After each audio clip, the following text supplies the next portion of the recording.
She is an energetic and passionate young female with adaptability and flexibility in multitasking and working. She enjoys challenging herself and exploring more possibilities and beauties in her life. She is expert at analytical and research, including qualitative analysis using NVivo and quantitative research using SPSS and Excel. She is also good at communication and cooperation. She works as a language teacher. She provides lessons for students from different countries and cultures, which improve her communication skills. And she is also good at adaptability. She studied in several provinces in China, and now she is pursuing her PhD degrees in New Zealand. Ladies and gentlemen, the first speaker is presenting her topic about the combinations of research to improve learners' willingness to communicate. Now, allow me to welcome Shirley Huang, PhD candidate, to deliver her presentations. Ms. Huang, can you hear me? The floor is yours. Yes. Should I interrupt your share screen? Yeah. Yes.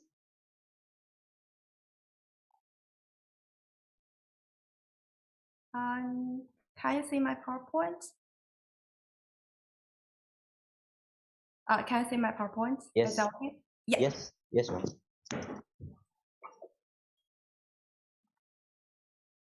Okay. Thank you, Dr. Diaz. Good morning, everyone. I'm so excited to be here today and present to you on the topic of how to measure learners' willingness to communicate. Before we get started, I'd like to introduce myself. My name is Huang, and I'm currently a PhD student at Massey University. Oops. Sorry about that. Yeah. So for today's presentation, I will be covering 4 topics.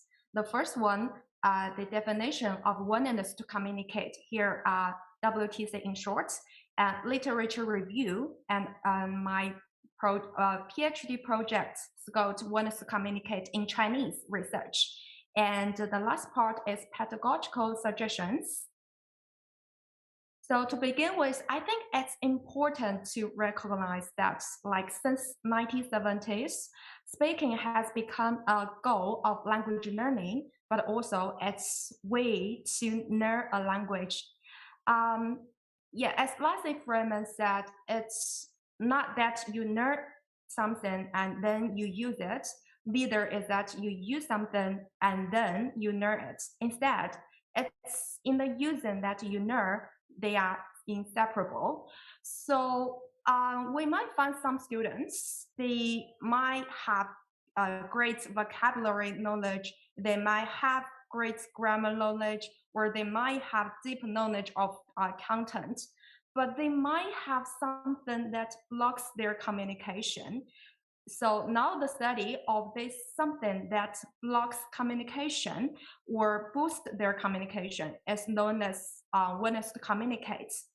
Moving on to the next slide, I will be talking about the definition of WTC, why we need to study WTC, and then I will talk about its important model.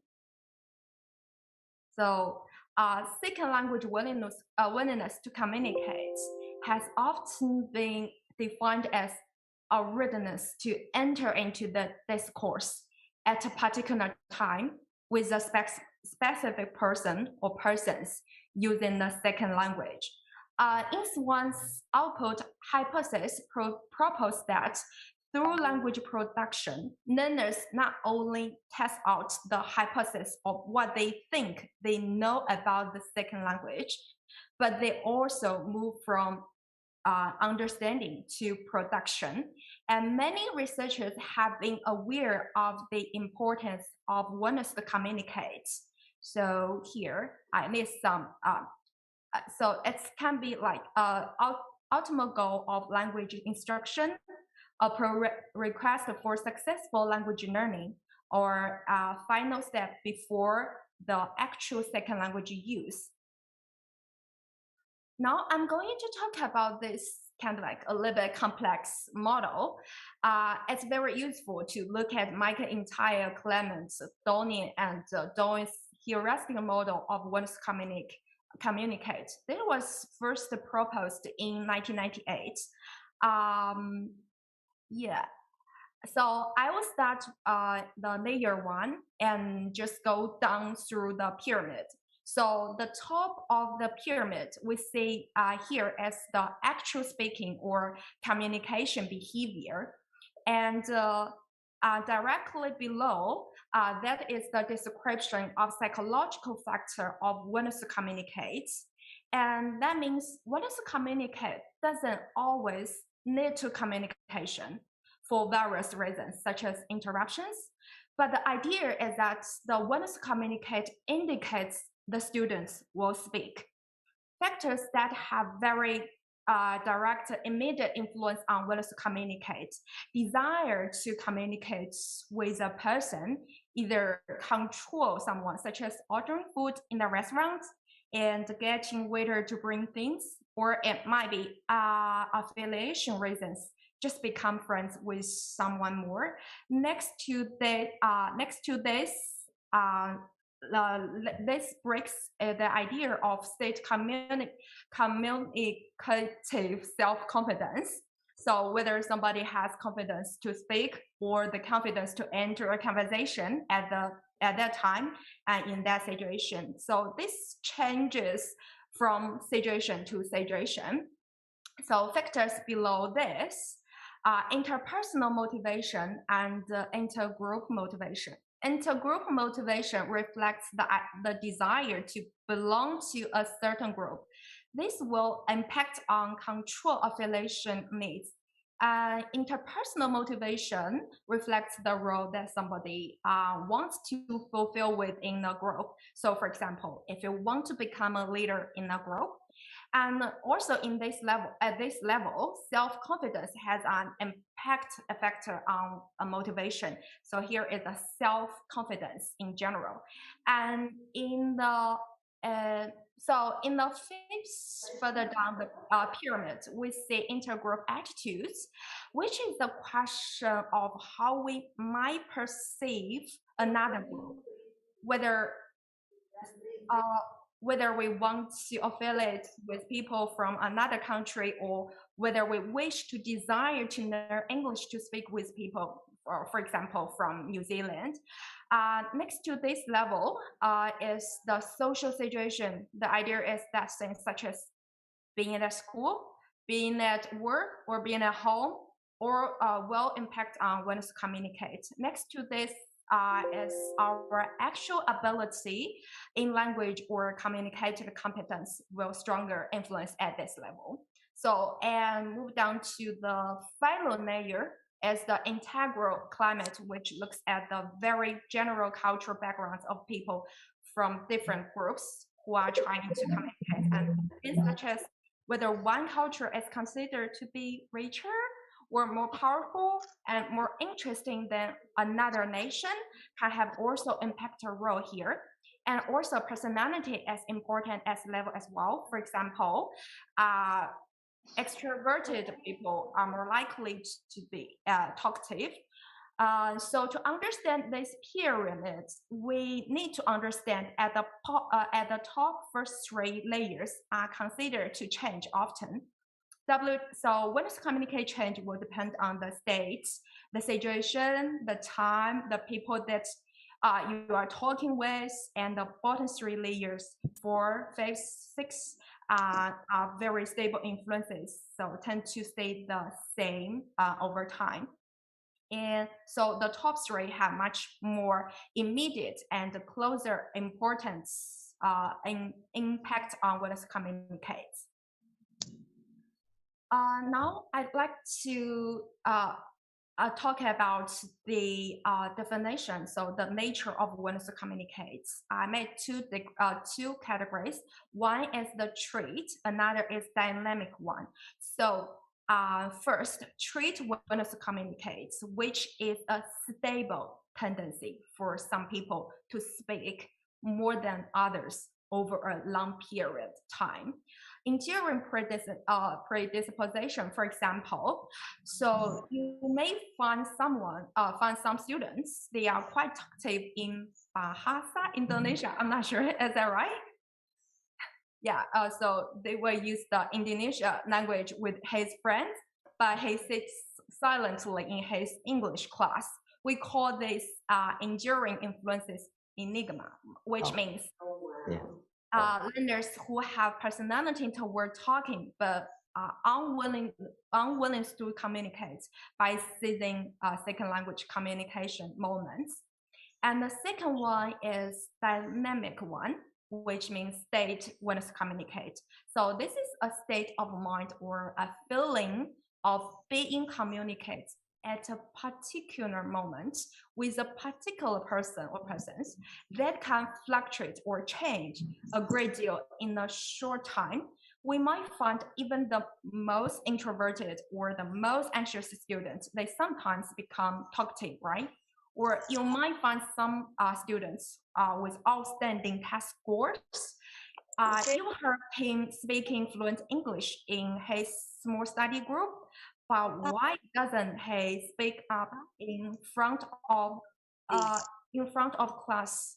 So we call situational influences enigma, which means learners who are competent second language learners, but for some situationally dependent reasons are unwilling to grasp the second language communication opportunity.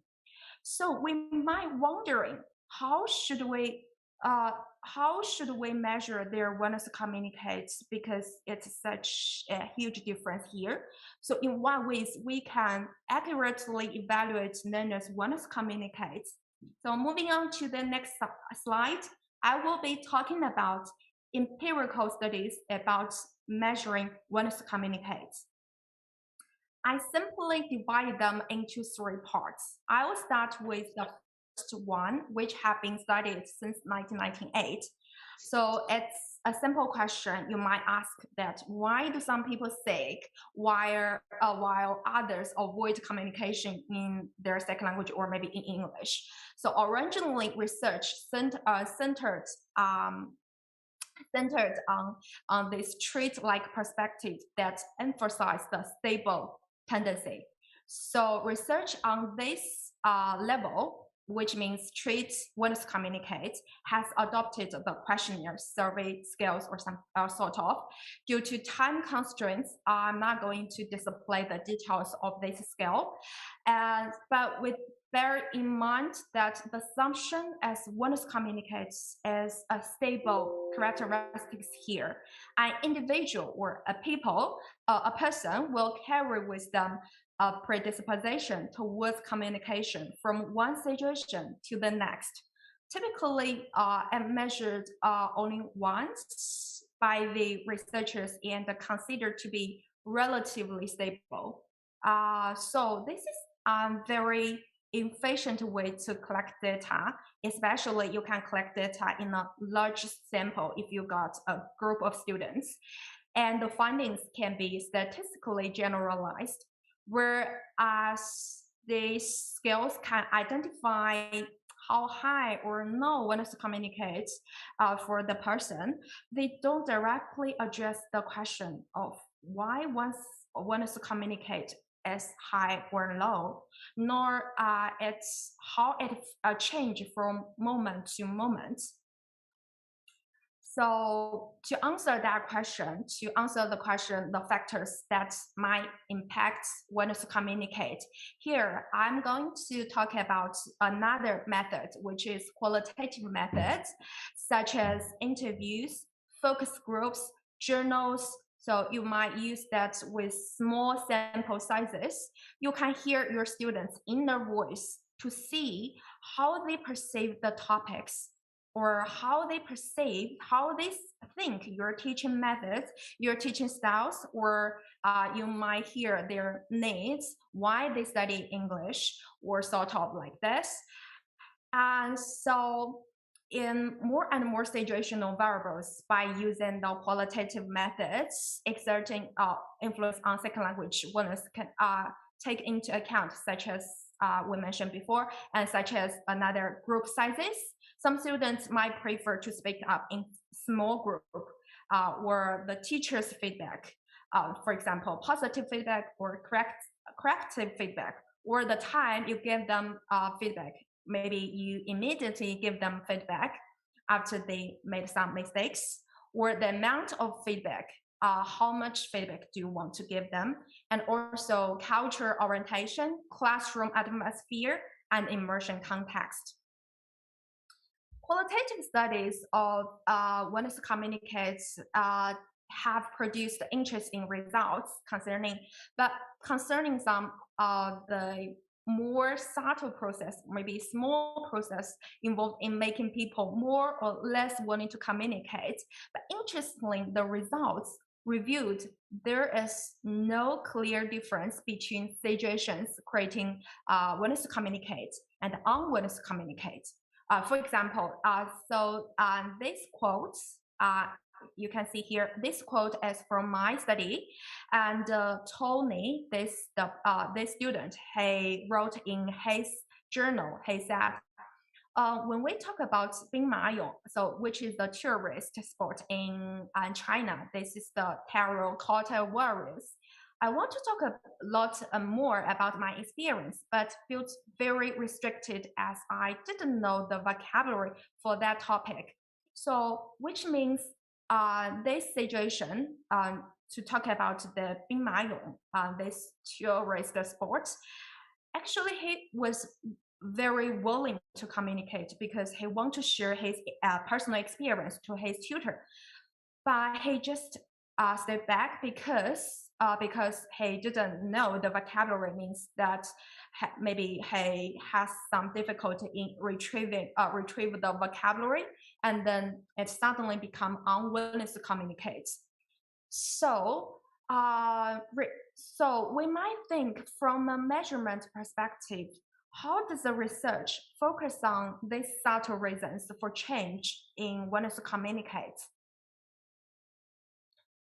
And more recently, researchers have been emphasizing that although there are general tendencies in communication, like we talk about in the first level in the questionnaire, so willingness to communicate also fluctuates a lot within a given communication situation. So changes in willingness to communicate are produced by a lot of interacting complex dynamic systems that integrate psychological, linguistic, educational, and communicative factors in real time. A degree of willingness to communicate may rise and fall rapidly, very quickly on a per second basis, and is unpredictable. And so dynamic willingness to communicate since here 2011 called for new conceptualization of willingness to communicate. This also due to increased impacts of the complex dynamic system theory. So I call them CDST later. And the research, the focus of the research shifted from the micro perspective to micro, from macro to micro perspective. Before we are talking about what approaches used to measure dynamic willingness to communicate, now I will talk the criteria to collect the data in this theory, complex dynamic system theory. So as you can see here, if we want to know how an individual or a group develops over time, so if you want to know the willingness to communicate develops over time, we need the data that is dense, for example, collected at many regular measurement points, longitudinal, so which means collected over a long period of time, and individual, which means for one person at a time, not averaged out. As we mentioned that the way we used to evaluate learners' trait willingness to communicate, so normally the survey or the questionnaire was handed out to the participants once or at least twice. So which means we can collect the data at one point or at most two. So even though it can display the changes at some degree, but a single wave of data doesn't tell us much about how or why a change has occurred, right? So through qualitative studies on Oneness communicates, we have investigated several factors or processes which influence Oneness communicate. However, it couldn't show us the degree of change and the trajectory of fluctuations of Oneness communicate. Maybe it's linear, nonlinear, or stable. So it can be noted that only collecting qualitative data through interviews, focus groups, journals doesn't meet this criteria. So which means the more data collection points incorporated in the study, the better. Thus, to address this criteria, the data are dense, longitudinal, and individual. Unique methods are necessary to collect such data. So here, I will talk about 3 methods that meet this criteria. Due to the first 2 methods were conducted in my study, so I just step in that these 2. For anyone who might interested the third one, the observations, you can search online. So now I'm going to talk about Idiodynamic method. So idio means individual, dynamic means change. So this method developed by Michael Entire and Legato in 2011. This is a level mixed methods approach to capture moment by moment dynamic fluctuations in second language learners when to communicate during specific communicative task performance. So it contains 3 parts. The first one, video recording of a communicative event. So if you want to use this method in your study, you have to record the participants' conversation, maybe video or audio. And the second one is you ask the participants to use the software to rate, to evaluate his Oneness communicate, and then after that, you can use the stimuli record interviews. Now I'm going to talk about this step by step. Basically, this is what the software looks like. And you can see here, it's very easy. It's very simple to use this software. So here it's the increase Oneness communicate, and here is the decrease Oneness communicate. So which means after you finish your maybe class, or maybe after the participants complete the conversation, you upload the video into this software. And then when students was watching his videos, and then he can, or the participants can press the button here, and then he will say this is the levels of Oneness communicate from -5, which means extremely unwilling to communicate. And here the 5 score, which means extremely willing to communicate. So yeah, so it's very easy to use this software. After that, you just click the finish, and then you will get the this picture, this output graph generated by the software. And then you combine the video and also the graph to as a stimulus into your interview. So you can use this to the videos or graph to ask them why there is the high Oneness communicate or no Oneness communicate, and then you can just match the time in the video, and then you can get much rich data here. So by using the Idiodynamic methods, we can examine the detailed ways in which communication trees operates in practice, right? As they unfold in real time, generating the dense individual level data that CDSD requires. Communication has ebbs and flows that characterize a process that can change suddenly and in unpredictable ways. And also, idiodynamic methods studies typically are conducted in a controlled setting, which is lab-based studies. It can be criticized for this is the artificial communication environments. And also, if you use the video recording equipment or subsequent interviews are not naturally occurring parts of interpersonal communication. So, recently, a Polish group of researchers, they have been using the experience in sampling method to study the willingness to communicate in classroom context.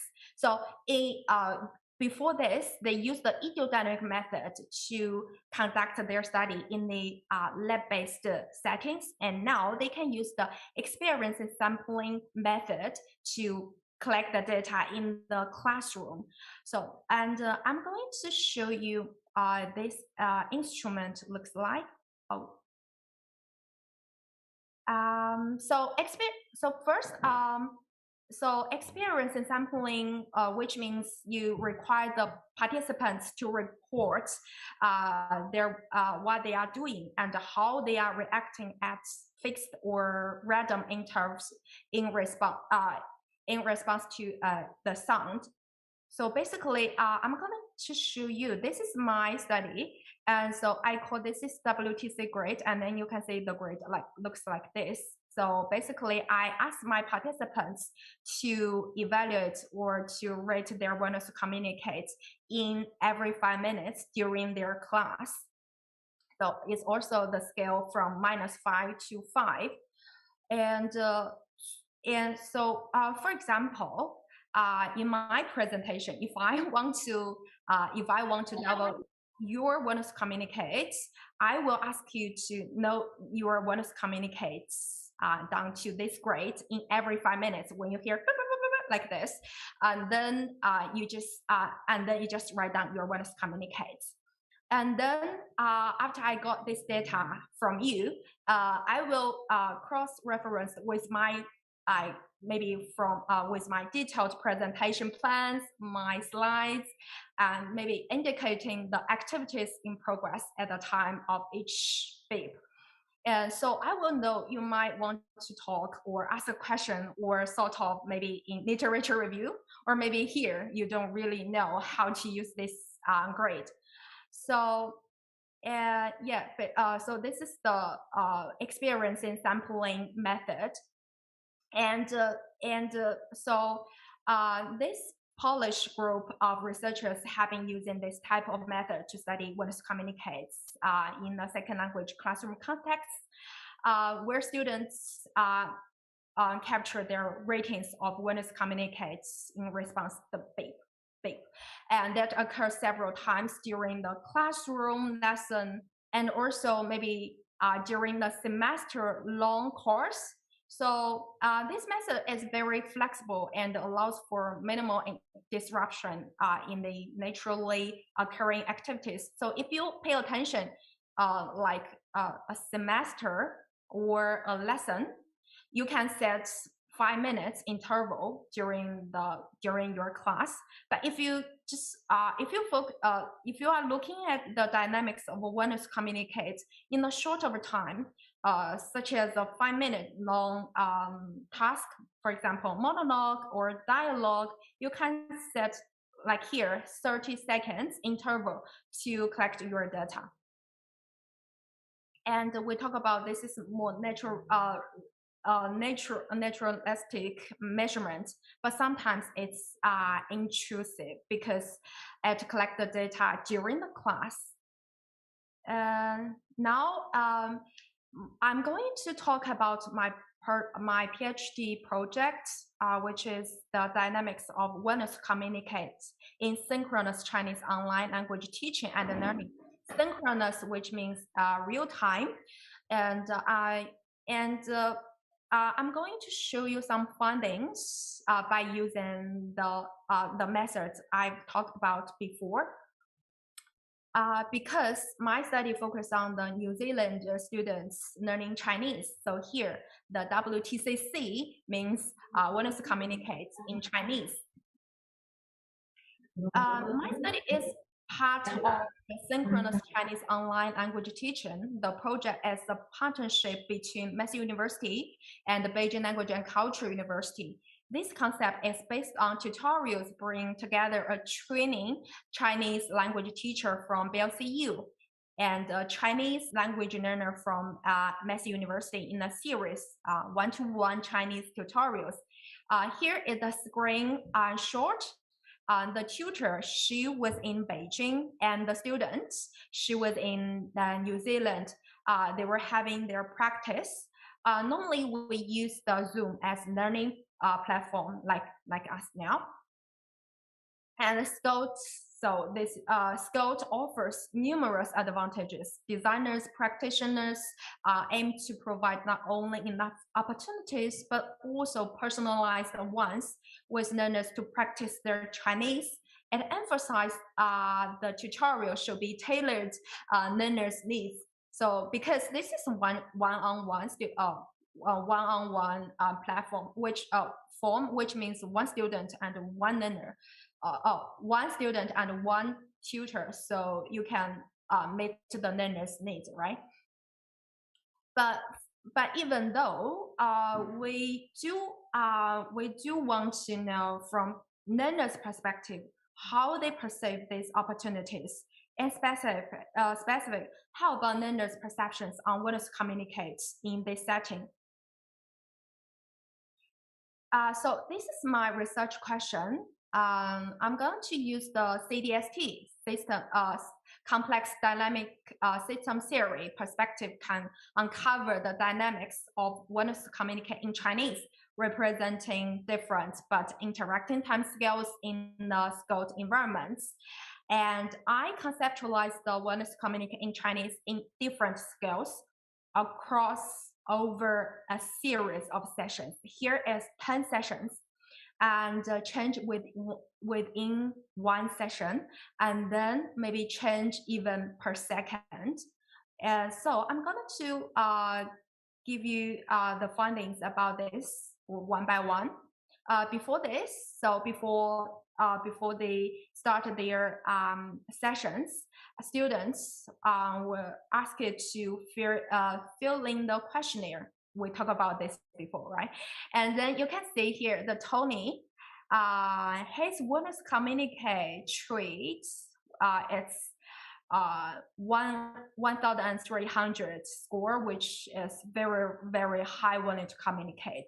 And also he perceived himself as low anxious person. So I'm going to report this learner specifically. So the first one, I'm going to collect the data change over a series of sessions. And so when it comes to this level, I asked Tony to rate his willingness to communicate in Chinese after each session using the scale from 0 to 100 to rate his willingness to communicate in that session. And so you can see these results showed his willingness to communicate in these 10 sessions changed a lot, and also it shows the ups and downs of his willingness to communicate based on his self ratings, and so this one 95 score. This is the highest point, and the lowest point is only 35%. So we can see here the level of this general trend when it's communicate underwent comparable changes from one session to the next in the first 6 sessions, and then there were rise after 6 sessions. So we might take here as the changing points. The second one is to look at the learners Tony's want to communicate change within one session. And here is the fourth session and the ninth session. You can say it's very different. For example, in the fourth session, it's diminishing when it's communicated, right? And then the ninth one is constantly high. For this research question too, I used the experience in sampling method, which means Tony rated his want to communicate in a grade in every 5 minutes. And after that, they will. He was also asked to write a journal related to the situations in which he felt most willing, unwilling, or conflicted to communicate. And so the number in the horizontal axis stands for the beep.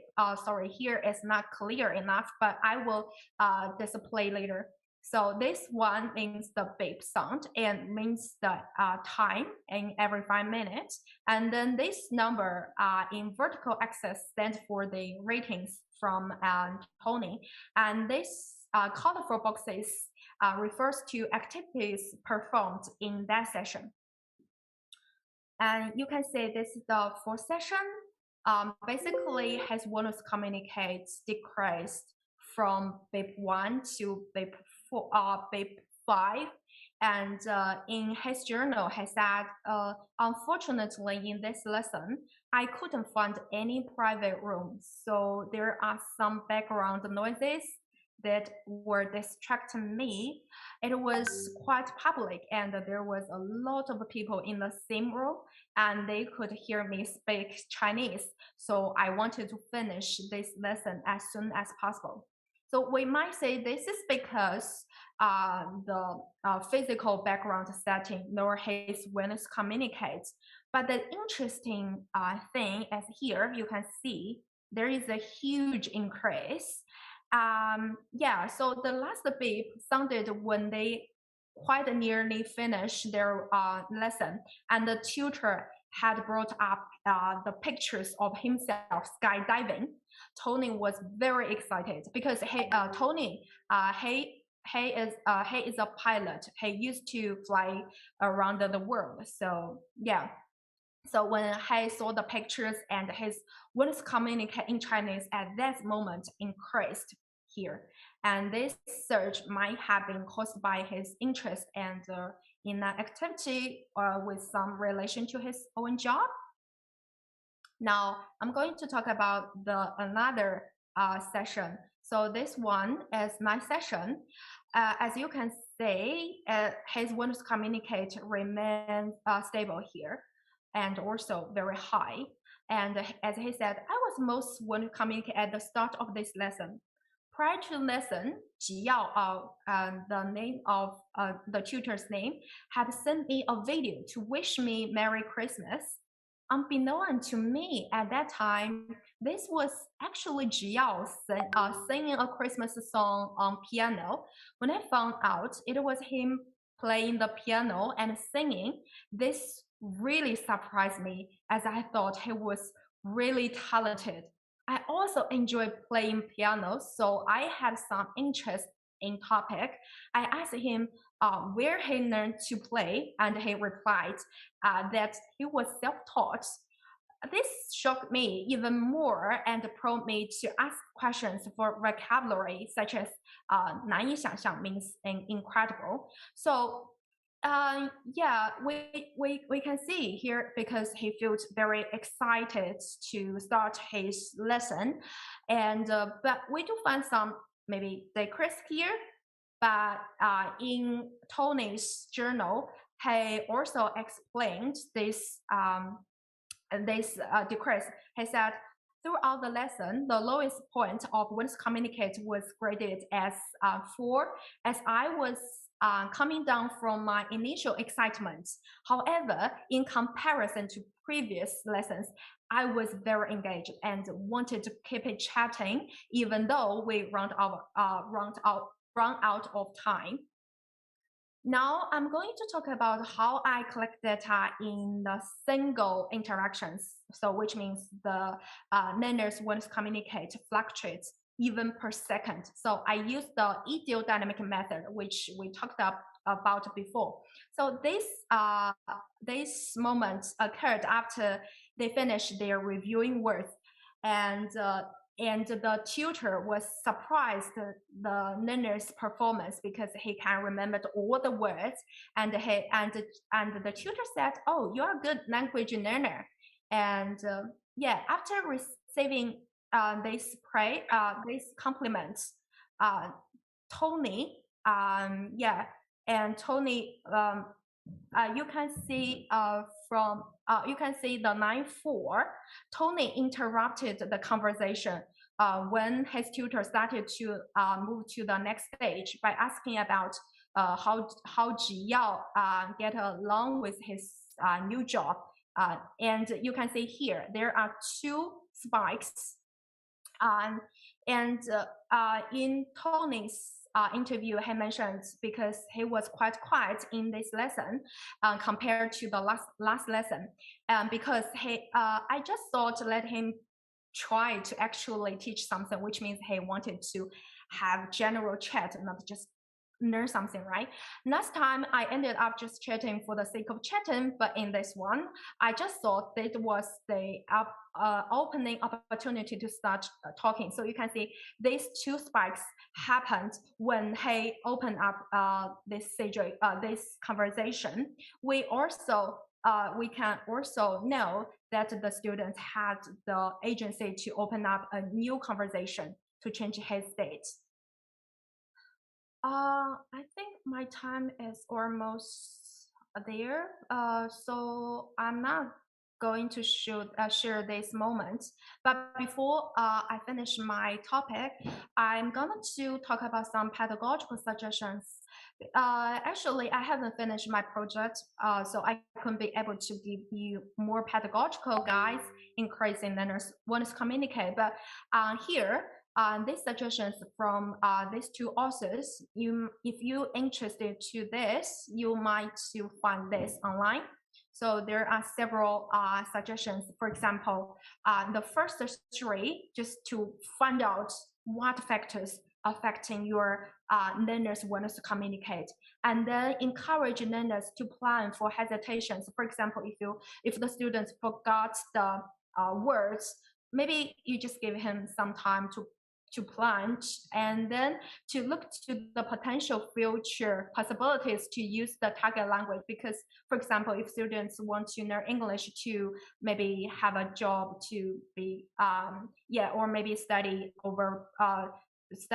in English-speaking countries, you might ask them to think about this. And then also you can increase the classroom excitement and a sense of security. So for example, in the night session, the student feels so excited about the video, and also use the group work to facilitate greater self-confidence, social support, and willingness to communicate.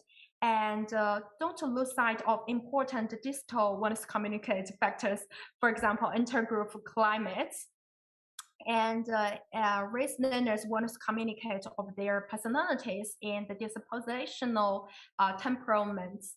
And the last 2, remember that anxiety is felt at all levels of proficiency. Even for me, now I'm present my top here, I still feel a little bit anxious. So you just remember them, it's normal thing, it's common, right?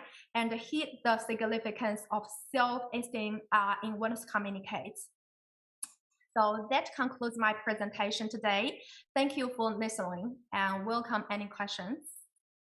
I will hand over back to Dr. Diaz. All right, thank you, Ms. Wan. That is very interesting and informative presentations. Just for information that the participants of this conference or symposium is about, most of them are English lecturers, followed by English teachers and Magister students, as well as and some others are from practitioners, English practitioners.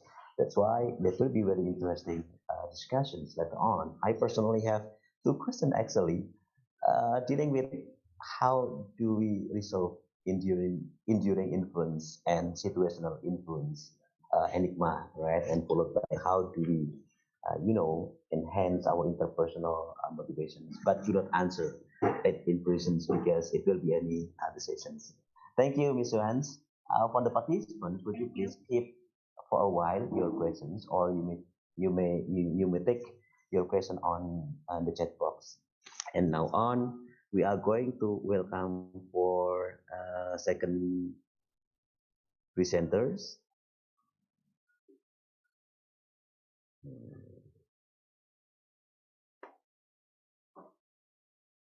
Good morning, Dr. Zulfa.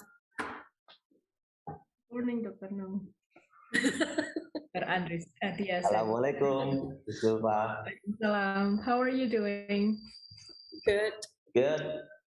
Yeah, with the Omicron is looming. I hope everyone is safe and sound. We're trying to, so we avoid the hotspot at the moment. Yeah, Yeah. that's a good move and a very necessary move, I guess.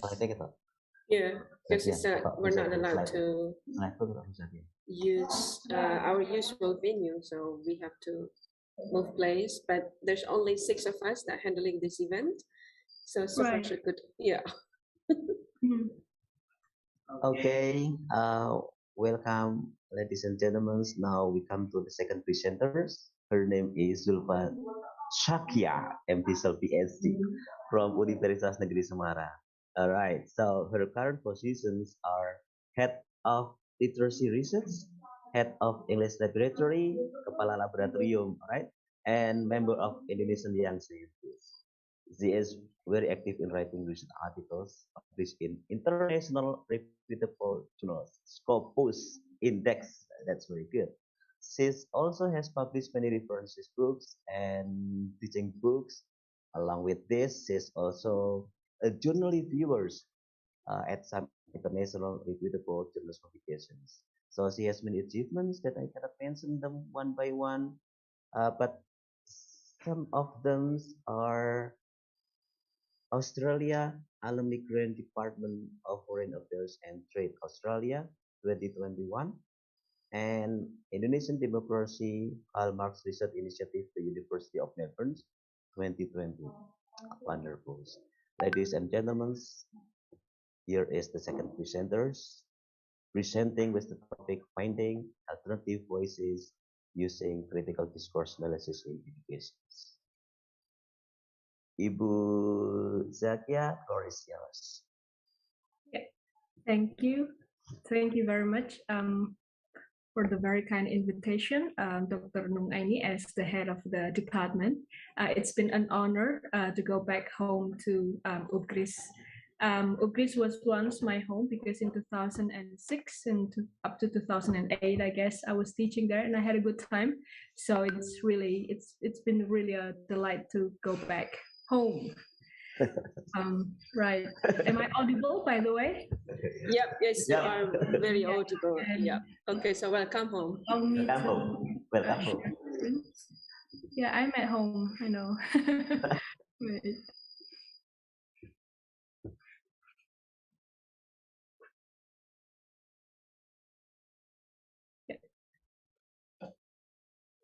Okay, is it up now, the screen? Yes. Yes.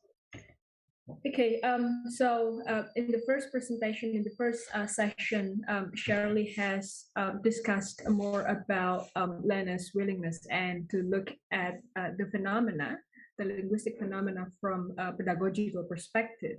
So my session will try to go out of the classroom walls and try to look at this kind of linguistic phenomena from a broader perspective, from the relationship between language and society, and that's why we're talking about discourse. However, I'd like to sharpen the topic.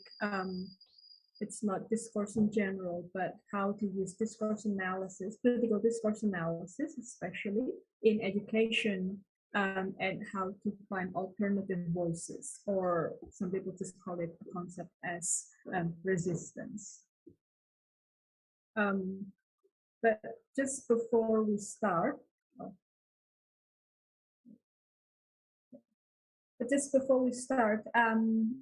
I like everything to be more interactive. I don't want to be too monotonous. I'd like to hear your feedback and your comments on what Discourse is. I'd like to know what you have understood so far about Discourse. So please visit menti.com. You can use your gadget, your phone, or you can just go to another tab in your laptop to menti.com, and then there is this this chart in there, or a bar, and please input this 8 digits of number 18, 58, 59, 13, and 23. Tell us what you know about Discourse. What comes to your mind when you hear the word Discourse? Okay, maybe around 1 or 2 minutes. Yes. Gimana Pak Dias? Sorry, did you say something? No. Okay. No. Okay. Right. So I'd like to hear your opinion about this. So I know that you've got several understanding, and I'm sure here I know that Pak Dias is working on Discourse in his latest dissertation. He is a newly minted doctor from our university, and he's also working on Discourse. So what comes to your mind when you hear the word Discourse? Okay. And Menti here, I choose the word cloud, so you can only contributed words or keywords. It cannot be like a whole paragraph or a whole sentence. Okay, I'll get back to you. Sorry, stop share. Yeah, and I will go to Safari.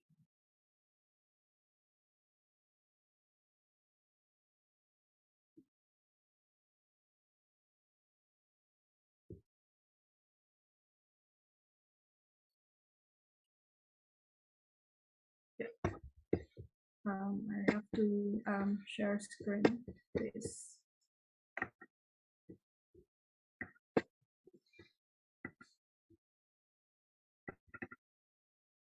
Okay, right. Only 2 people, speech and writing. Is it? Ayo, yang lain silakan. What is discourse? What comes to your mind when you hear the word discourse?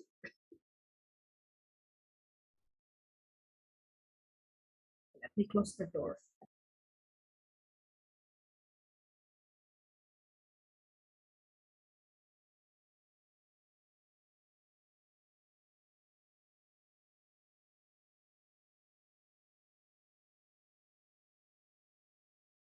We've got writing, sentence, speech. Okay. Others. Is this the first time you hear the word discourse? I don't believe so. But I'm sure you've got some ideas of what discourse is all about.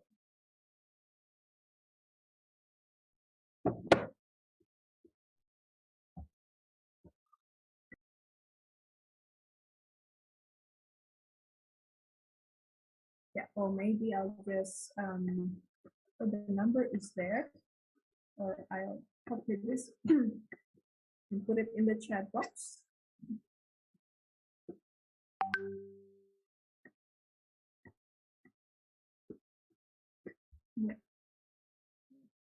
Yeah, thank you, Dufestin. Yeah, that's the number 1859 1323. Or you can just simply click on the link that I have provided in the chat box. Okay, I want everyone's participation here. Okay, good. Communication.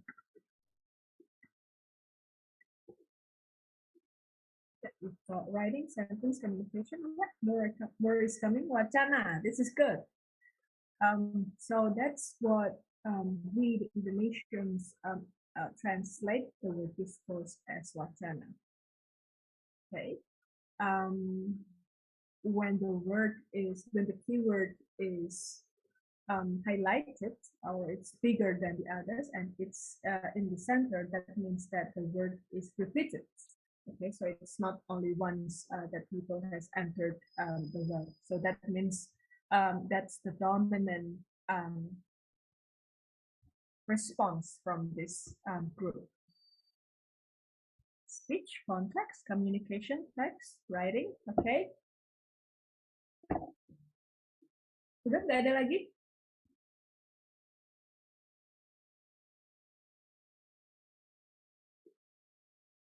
Okay, this is all. All right.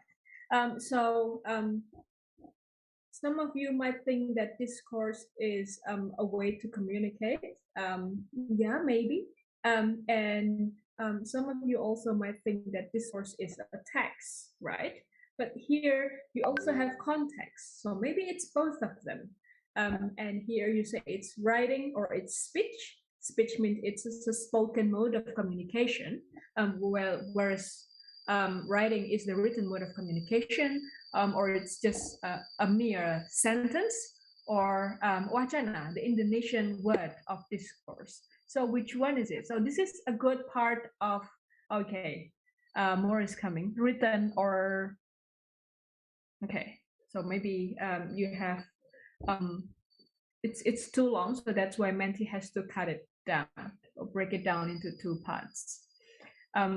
So it's still writing, right? And these are all actually the misunderstandings of what we've got about discourse. And what we are going to discuss today is much more specific. It's critical discourse analysis. And to what kind of extent that CDA perceives discourse as. So we're going to discuss that further. Allow me to go back to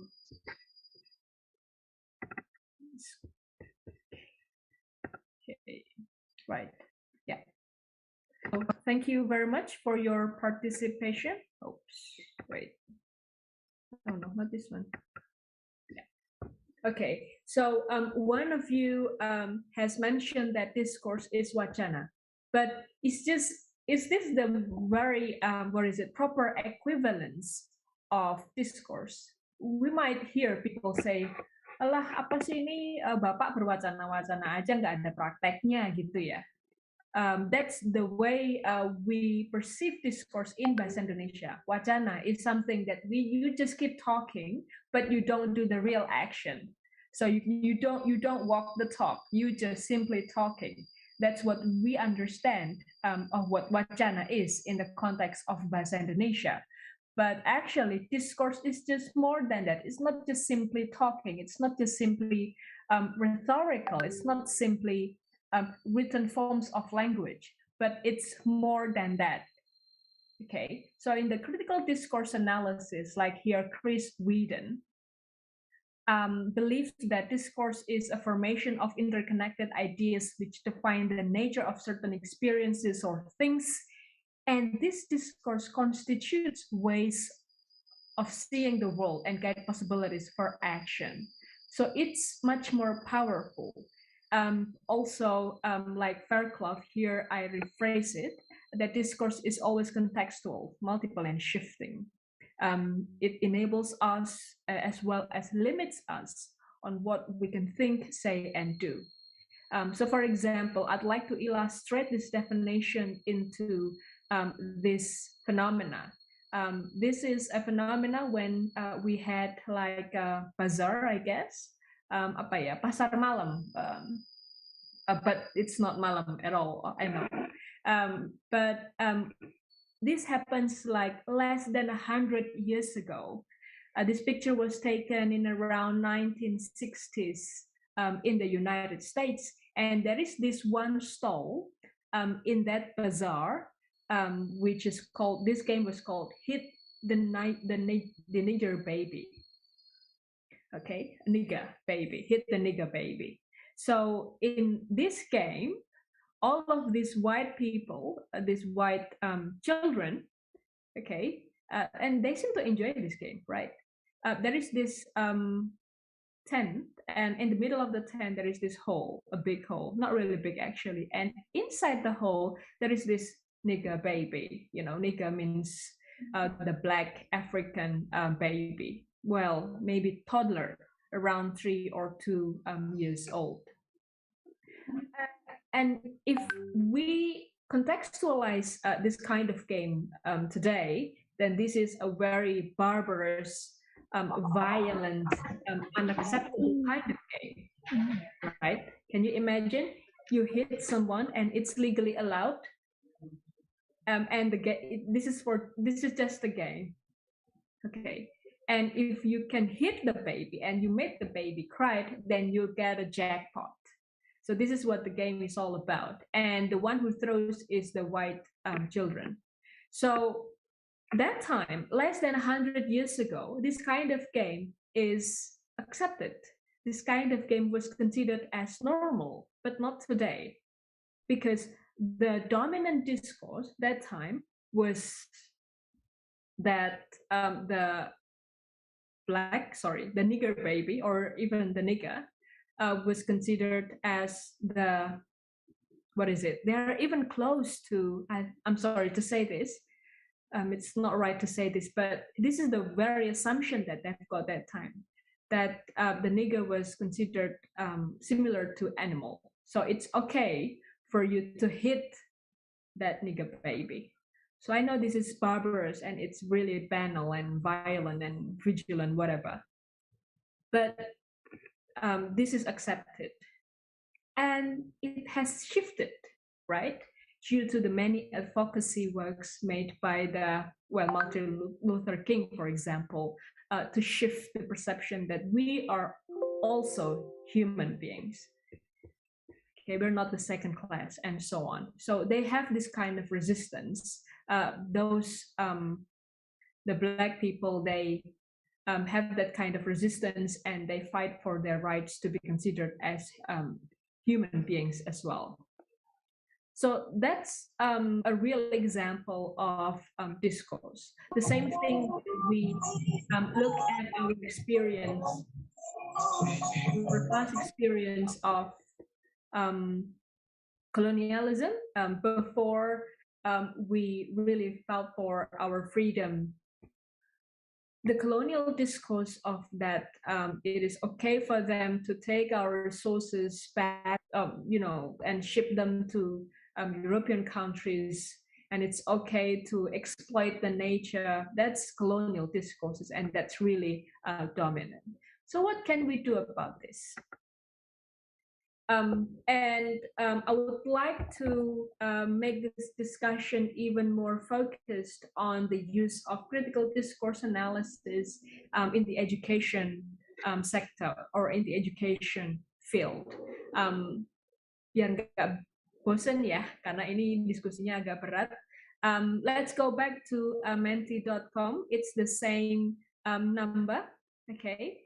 And I'd like to hear from you after you know what discourse is all about in the perspective of critical discourse analysis. I want to hear from you, why do you think we need to learn critical discourse analysis within the education field? Okay, so I'll go back to menti.com, and please go back to your Menti. Then I'll go back to Safari. Wait.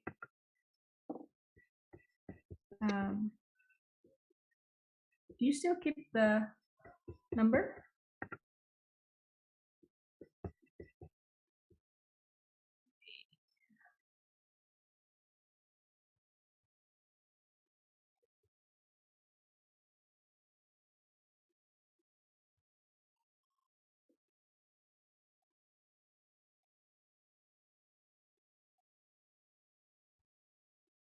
Okay.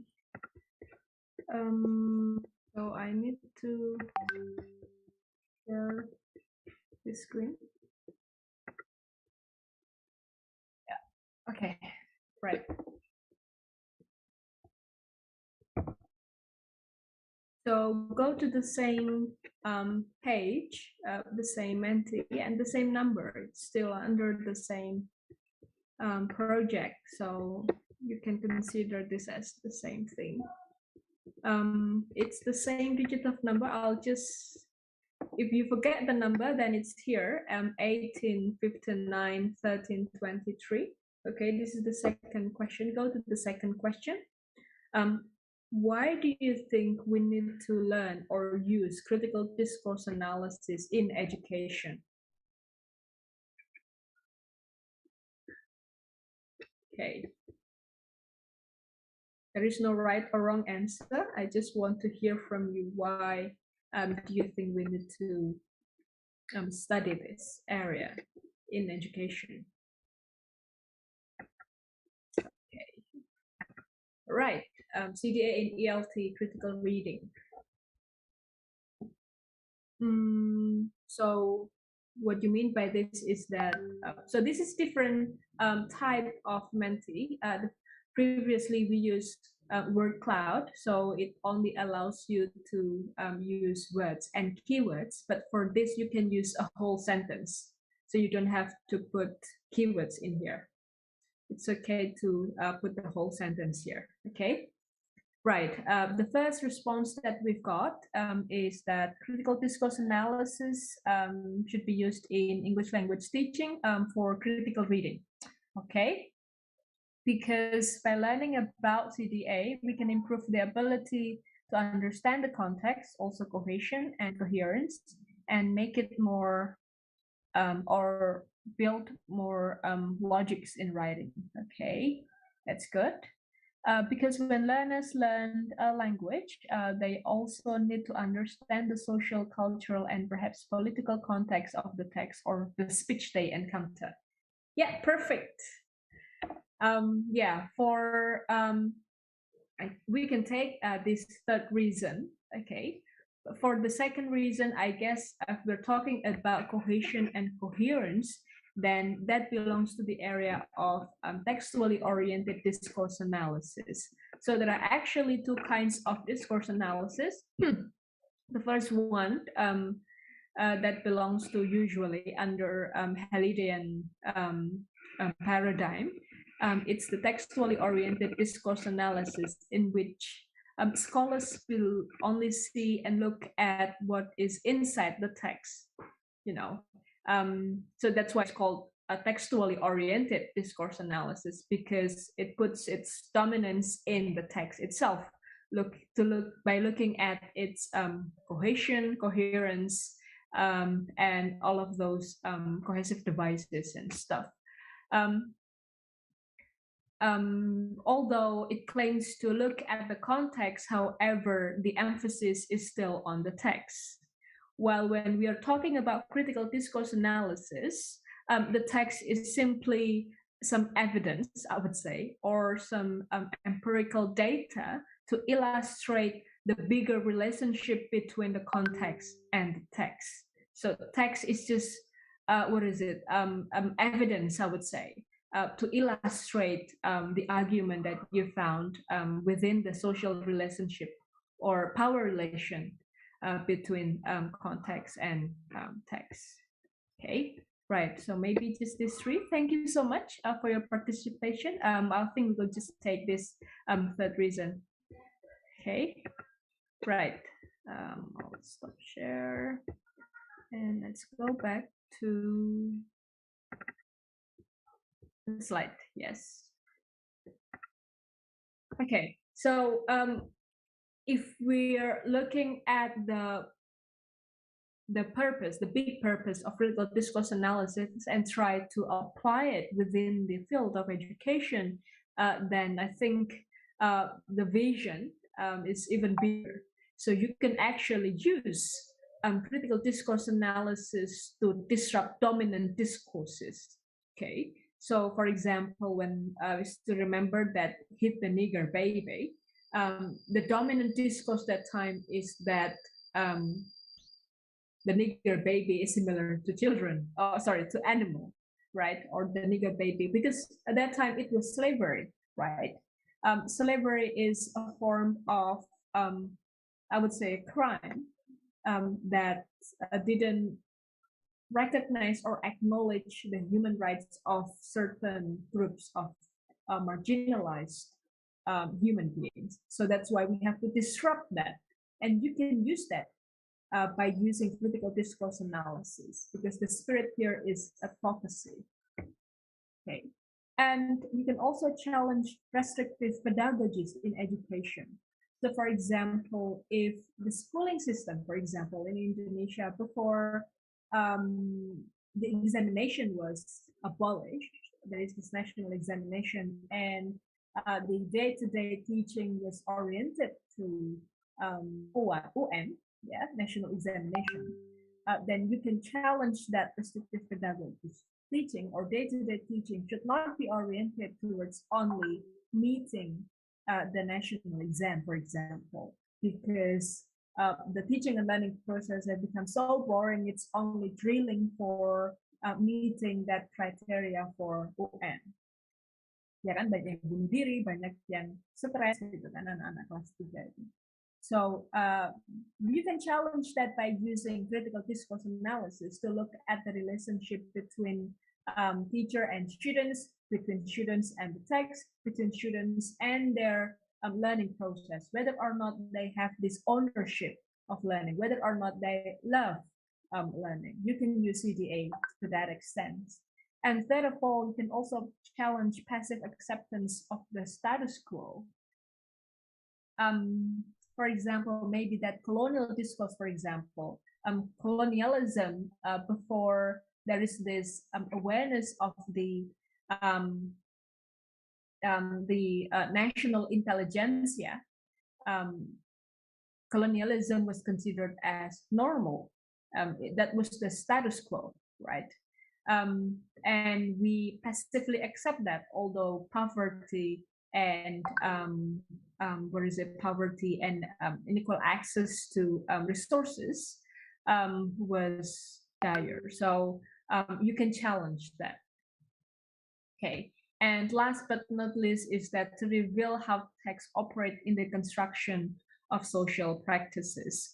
There are a lot of examples to this extent. For example, if we're talking about gender inequality, for example, and we're going to talk about this further in the next slides. I'll just go to the next slides. Okay. And I would like to make a disclaimer here that there are many varieties of critical discourse analysis, okay? And this is not to mention that this is a separate entity as compared to the textually oriented discourse analysis atau TODA tadi ya. It's completely different. The core or the root difference is made within the emphasis, whether you want to emphasize on apa Ki? Keterangan aktif. Yeah. Whether you want to emphasize on the text or on the context, okay? But CDA itself is really diverse. And that's why I think I'm falling in love in this area, because it's really diverse and you can actually combine one stream of tradition with the other, as long as they don't they don't epistemologically contrived. They're not epistemologically contrived. So for example, the variety of CDA from the perspective of linguistics, then you could see the work of Norman Fairclough, Ruth Wodak, or Van Dyck, okay? Whereas from the post-structuralist perspective, then you will see here it's actually the root, the founding father, I would say, is Michel Foucault, which unpacked the relationship between knowledge and power, or knowledge/power. Okay, and everything is then can be looked at from the discourse perspective. And then after that, there are numerous works coming from Foucault's thinking. That is like this Chris Whedon and Brown and Davis. And in other area, it's the feminist field.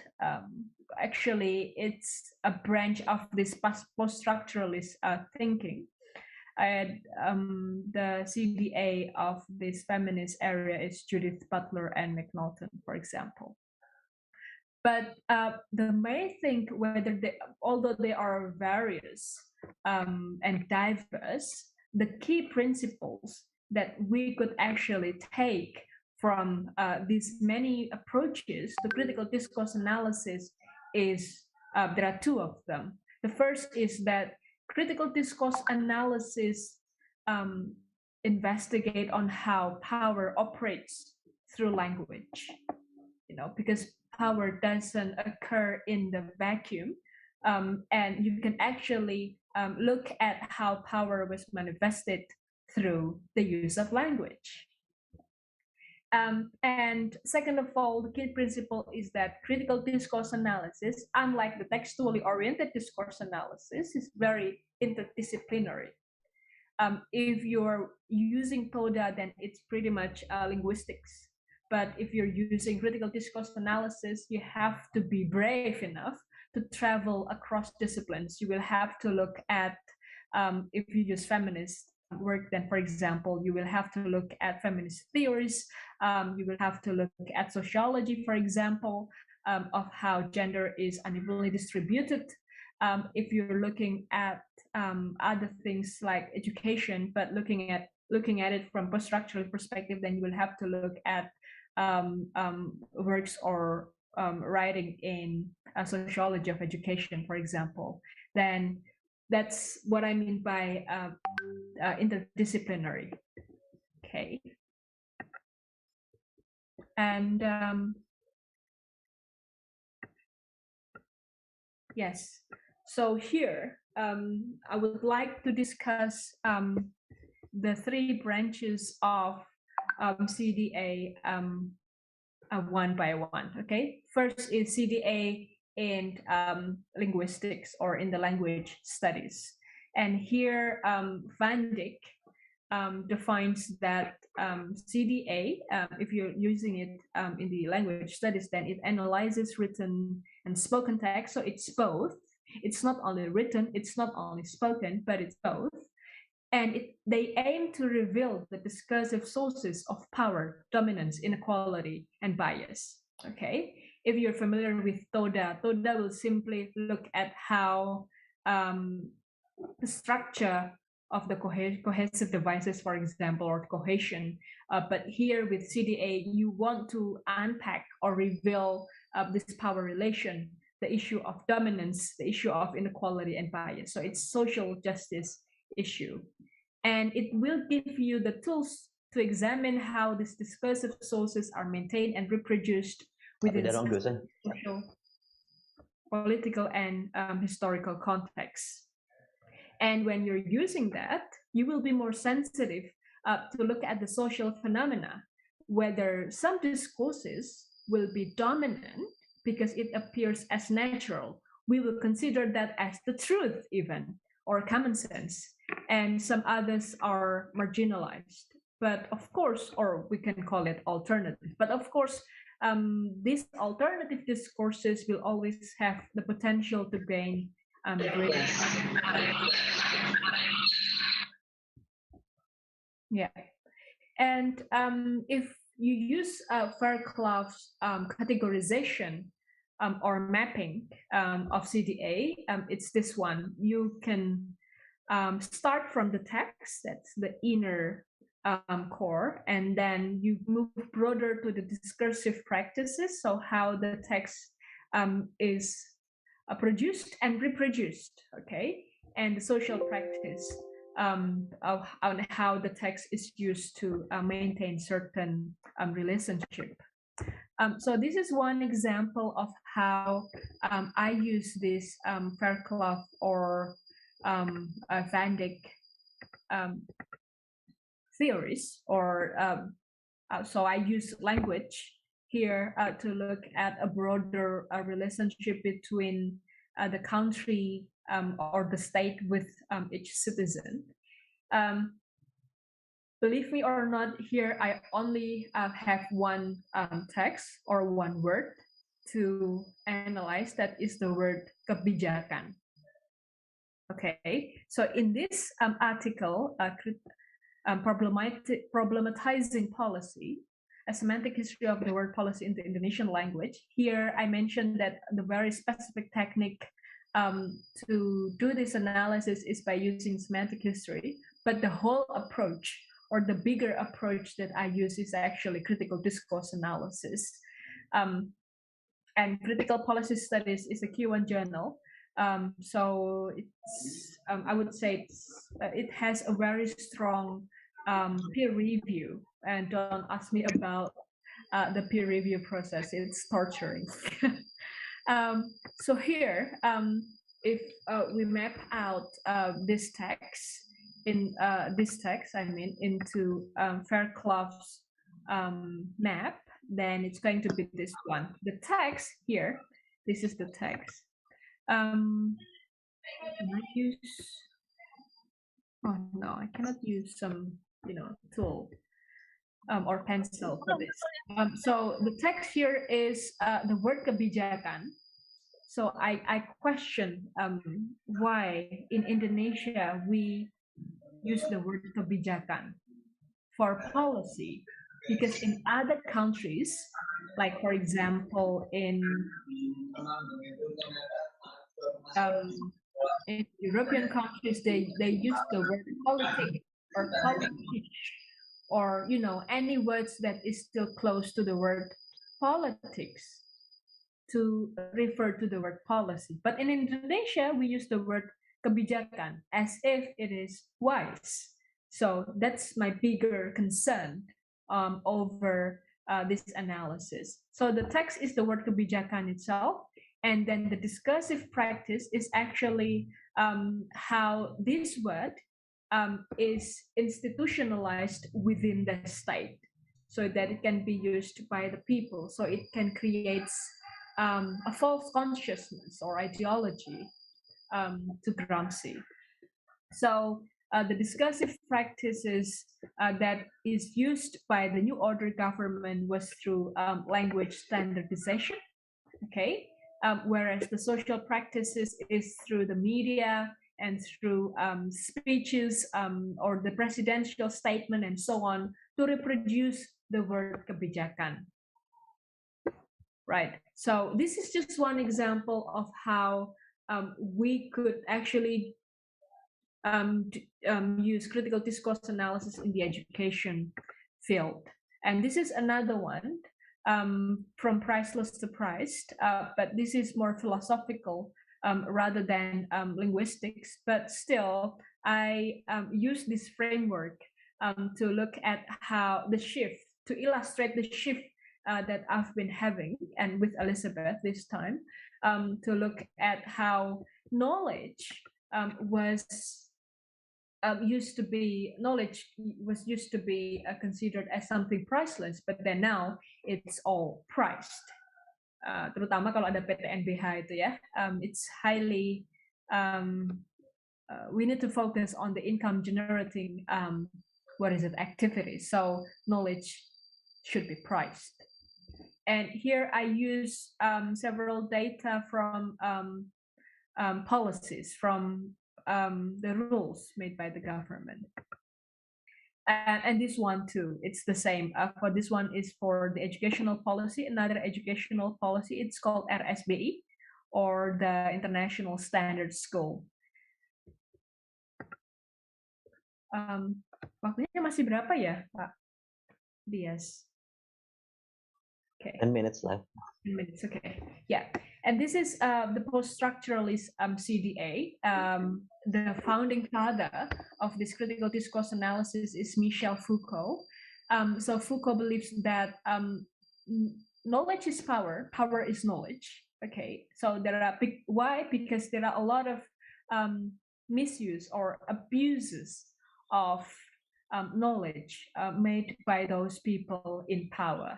Okay, and the focus of the critical discourse analysis is on the subjectivity or the subject position of disclaimant of who we are. And discourses make available certain ways of seeing the world and certain ways of being in the world. And I've got this, and here the last one. Other than subjectivity, we also have agency.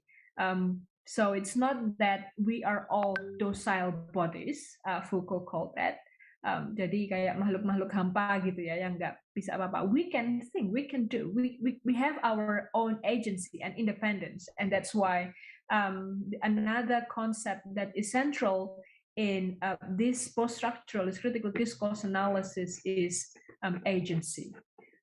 So Foucault believed that we have the capacity to recognize that discursive contestation, and so we can actually resist, subvert, and change the discourses. So this is just one example I made with Mas Teguh from Ubaya. We had this research together, and we wrote this article together in Gender and Education Journal. This is actually feminist and post-structuralist. That's why I said feminist. CDA is actually under the post-structuralist stream, but it's just one branch. So with this neoliberal system, leadership has been constituted or defined as something that is that needs to be very meritocratic, right? But then here, within the Indonesian context, we actually have another way of defining what constitutes as leadership, that is amanah. Ya kan? Jadi misalnya, it's very common to hear people say, when we congratulate them for having a new position, they will say, terima kasih, doakan semoga bisa amanah ya. Because leadership is amanah, that's our belief. And we use this word amanah as an alternative discourse to challenge meritocracy and transparency. Because in the common construction, then those middle management, for example, or middle leaders, they are accountable to their higher boss, right? So that's the order. Kajur ke dekan, dekan ke rektor gitu ya, rektor ke menteri. But then with amanah, kajur bisa langsung ke Tuhan, okay? Dean will go directly to God. So it's everything going back to God, because they believe that the leadership position is from God, not from their predecessor. Okay, so this is what the article is all about. But then in feminist discourse analysis, that we focus on how gender and power they are intertwined and how they are related to discourse. So feminist post-structuralists, they want to go beyond the biological construction and psychological perspectives. For example, the discourse of femininity believe that what counts to be woman, what counts to be a good girl, there is that certain stereotypes or certain expectation of becoming a woman or a girl. And there is a very an interesting story or writing here written by my dear friend Tehvina from UPI. Her area is PAUD, right? Early childhood education, and here she analyzed how children, even girl, in early childhood education, they know they have the agency they have the agency to define themselves as a girl. So it's not always a good girl is not always related to being a princess in which you play with Barbies, you wear skirt all the time or dress, and you're being soft and you're being compliant, ya, patuh, halus, senyum terus gitu ya, like a princess. No, young children can negotiate that concept or discourse of femininities even in the early childhood education. Isn't that interesting? So this is just one example of how we use critical discourse analysis in the area of feminist studies. And this is mine with Kirsten Locke, my second supervisor, by researching on the emergent female leaders in higher education. So I interviewed several female rectors in Indonesia, and then we found these two dominant discourse, empowerment and meritocracy. And that they are not always going together really well, but somehow they complement each other.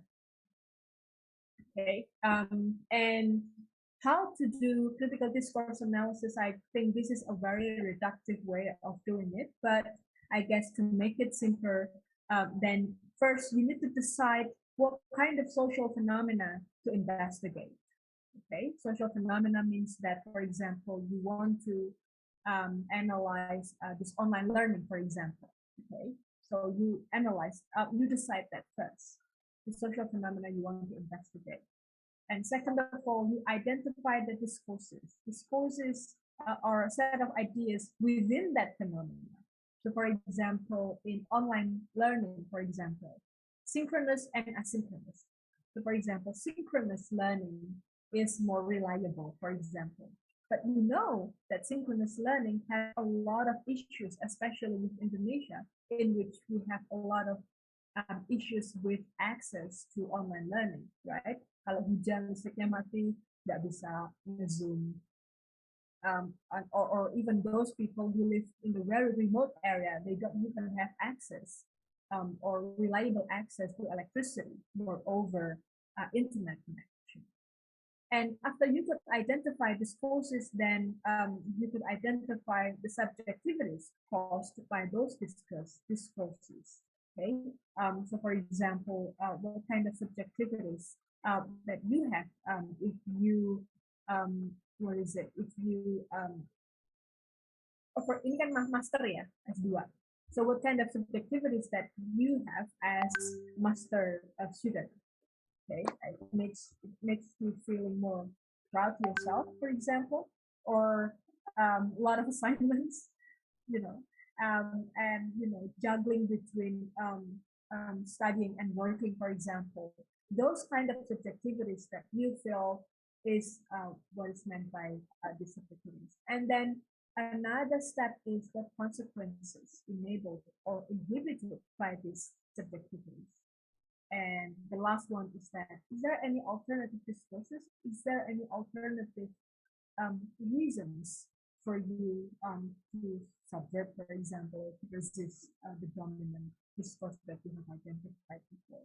So this is a very simple how to do CDAs, so CDA for dummies, I would say. And this is the step that I do. And yes, so I guess thank you so much for listening. I look forward to discussing this issue further with all of you. Thank you. Yes, thank you so much. Okay, thank you very much, Ms. Zulfa. It is very informative and interesting topics, I think. So talking about the CDA, actually, of course, there are so many fields of a study like social practice or political practice doing with the CDA. And I do hope there are so many students of Magisters, right, of Masters of English Education. So at least it will be like maps for them that this is not always teaching methodology, but also they can touch dealing with the CDA in education field. Very interesting discussion, Ms. Zulfa. All right, so ladies and gentlemen, now on, I open this question and answer sessions. So if you want to raise your questions, you may raise your hands with the emoticons here, or you may text your questions through chat box. All right. So first, I would like to ask Miss Wan. Miss Wan. Yes. Miss Wan. Yes, it is the question from me. All right. So I'm interested in having some, understandings, the way how to, reveals the the endurance of influence enigma versus situational influence enigma, and how to recover this kind of situations, because it is happening in these classrooms. So you mean you want to maybe measure the students when to communicate in Indonesia situation? Yeah. Yeah, I think it's quite interesting because I do find some researchers they measure the Chinese students learning English, and then they found they're quite interested because when I list a lot of skills or service in my slide, this is from the Western context. So in the maybe in Indonesia, maybe you can find your maybe culture orientation or something. So I do recommend that if you want to measure that, you can start with the trait one because it's easy to deliver the service to your students. I think it's quite convenient for this in Indonesia setting. I'm not sure if I answered your question. Sorry about that. Yeah, okay, thank you. And one more questions. Dealing with your willingness to communication, willingness to communicate for learners. One of them is interpersonal motivation. So by this interpersonal motivation, can you give examples how to enhance this kind of motivations? In talking about the students' motivation, I think it's quite interesting, especially from yeah, I think you can ask them to write down why they learn English, and also in terms of the classroom situation, I might suggest that you can ask them to write down maybe, for example, if for some situations, for example, the group activities or role play or maybe presentation, sometimes they lost the opportunities to have a chat with others or with in front of the class. You may ask them to write down that situations and then to ask them to recall back their feelings during that time, and then you can summarize all the situations, and then you can know more about their motivations in general and in specific. Yeah. Okay, thank you. Thank Miss you for your Wang. questions. That's really Okay. interesting. There is one question from Yanwati in chat box. Uh, for Miss Wan and Miss Zulfa, what is the relation between discourse, analysis, and culture? So I guess this question is I think it's referred to Miss Zulfa, right? Yeah, okay. Yeah. Thank Okay. you. That's a good question. Thank you, Yanti.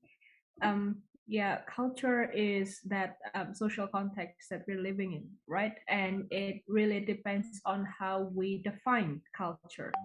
So, for example, when you want to analyze about how woman is constructed, then the culture that you want to define have to be very specific. So, for example, in the Japanese culture or in the Indonesian culture, for example, we've got this I'm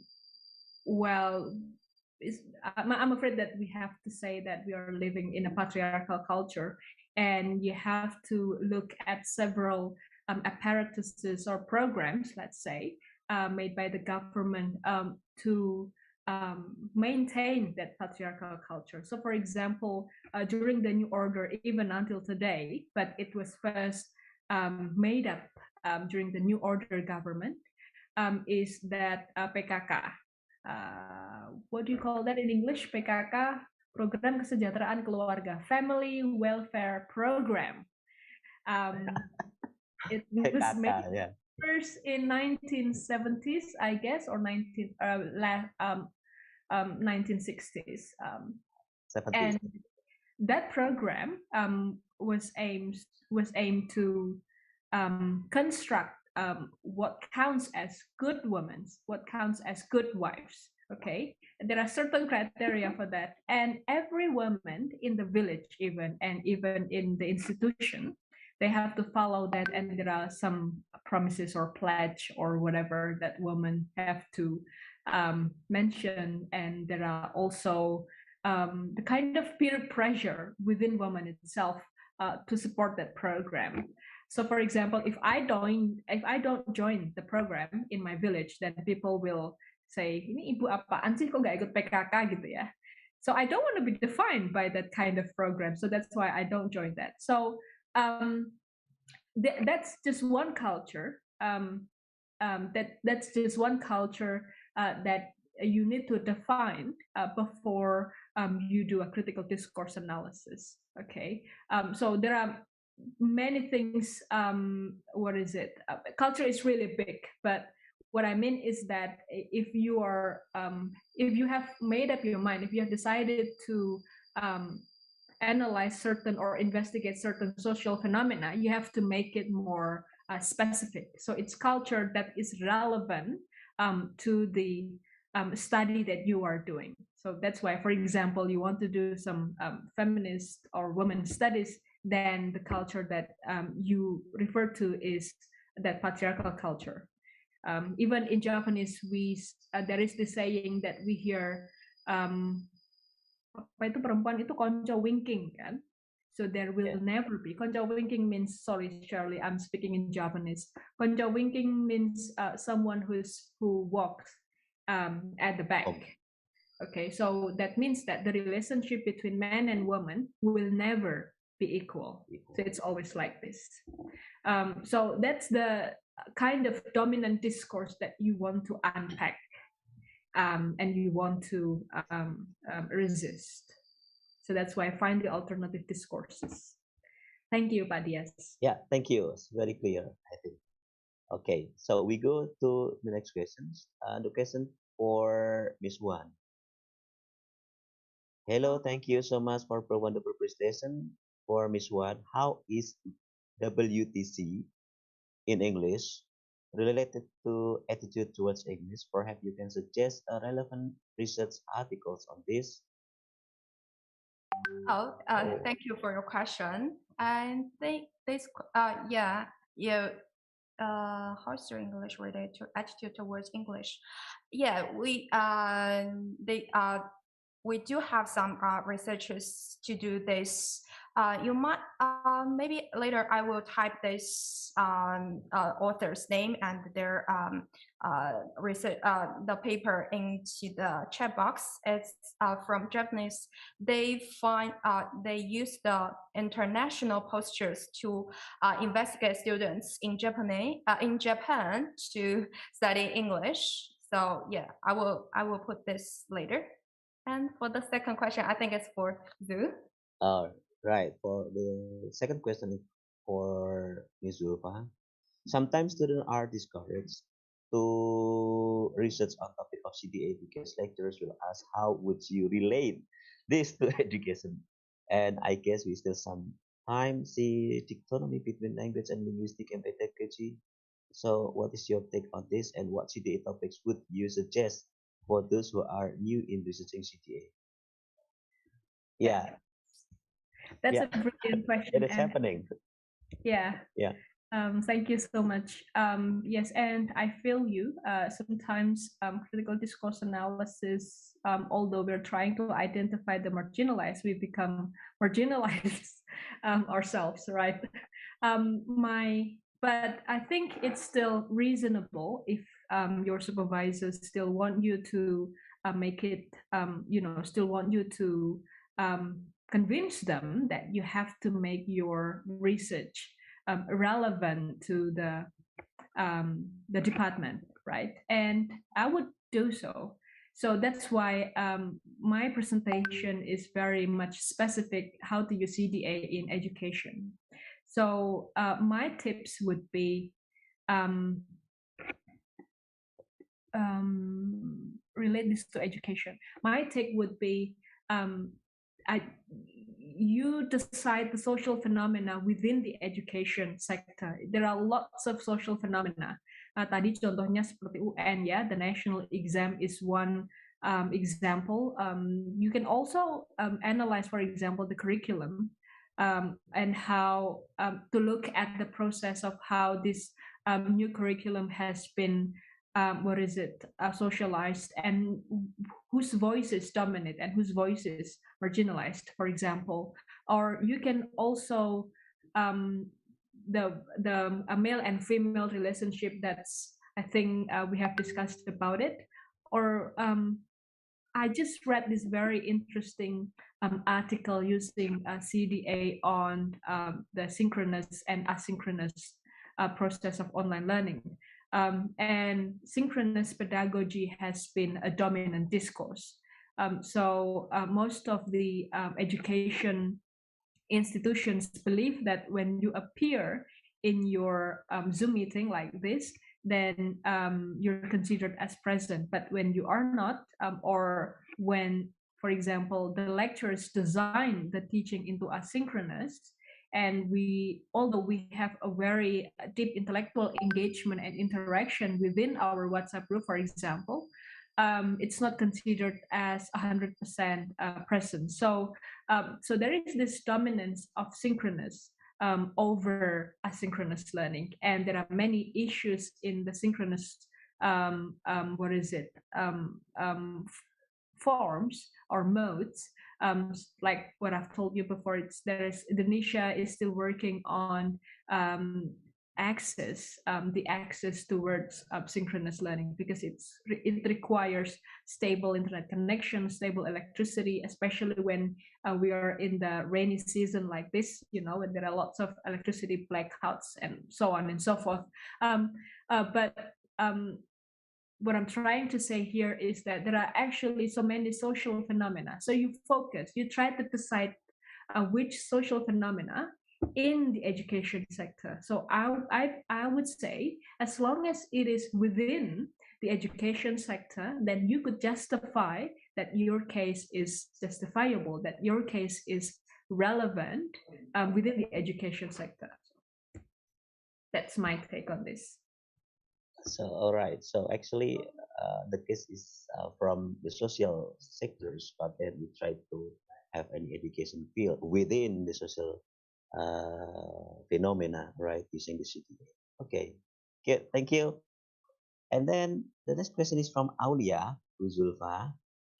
So Ms. Zulfa, if you want to write about CDA, especially about themes such as feminisms, empowerments, or another debatable topics, what things should we pay attention in without deviate the theme itself, especially for amateurs that have interest in writing CDA but have little knowledge about this. Thank you. So amatir nih. All right. Yeah, me too. The first thing first is reading. We have to read a lot. And as I said before, you have to be brave to travel across disciplines. Reading not only references in ELT, for example, the text that you are familiar with, but you have to be brave enough to read other resources in empowering feminism than in feminist literature, or if you want to deviate the theme. So I guess if you read, if you have read several solid articles or books, then maybe over and over again, if you've got the grasp of the landscape of CDA, then I don't think you will deviate from the theme. You will know that first you're talking about empowerment, for example, how literacy or how reading a program. Okay, so for example, if you are analyzing, or if you're analyzing some literacy programs in the village, program like huruf misalnya di desa, and you want to relate that to empowerment program for women, okay, and how, if you've read a whole bunch of literature and you have these two phenomena, you want to try to relate these two phenomena, then you will know that you deviate from the theme. Masa tiba-tiba ngomongin tentang you will not forgive yourself if you're talking about, for example, children literacy, for example. That's beyond the area, and you know that. And your supervisor, I guess, they will warn you.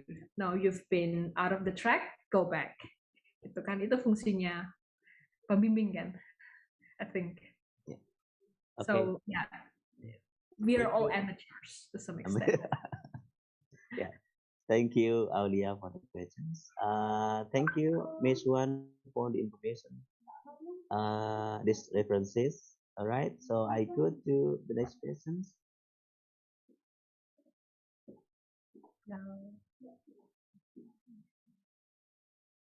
Oh, no more questions from students.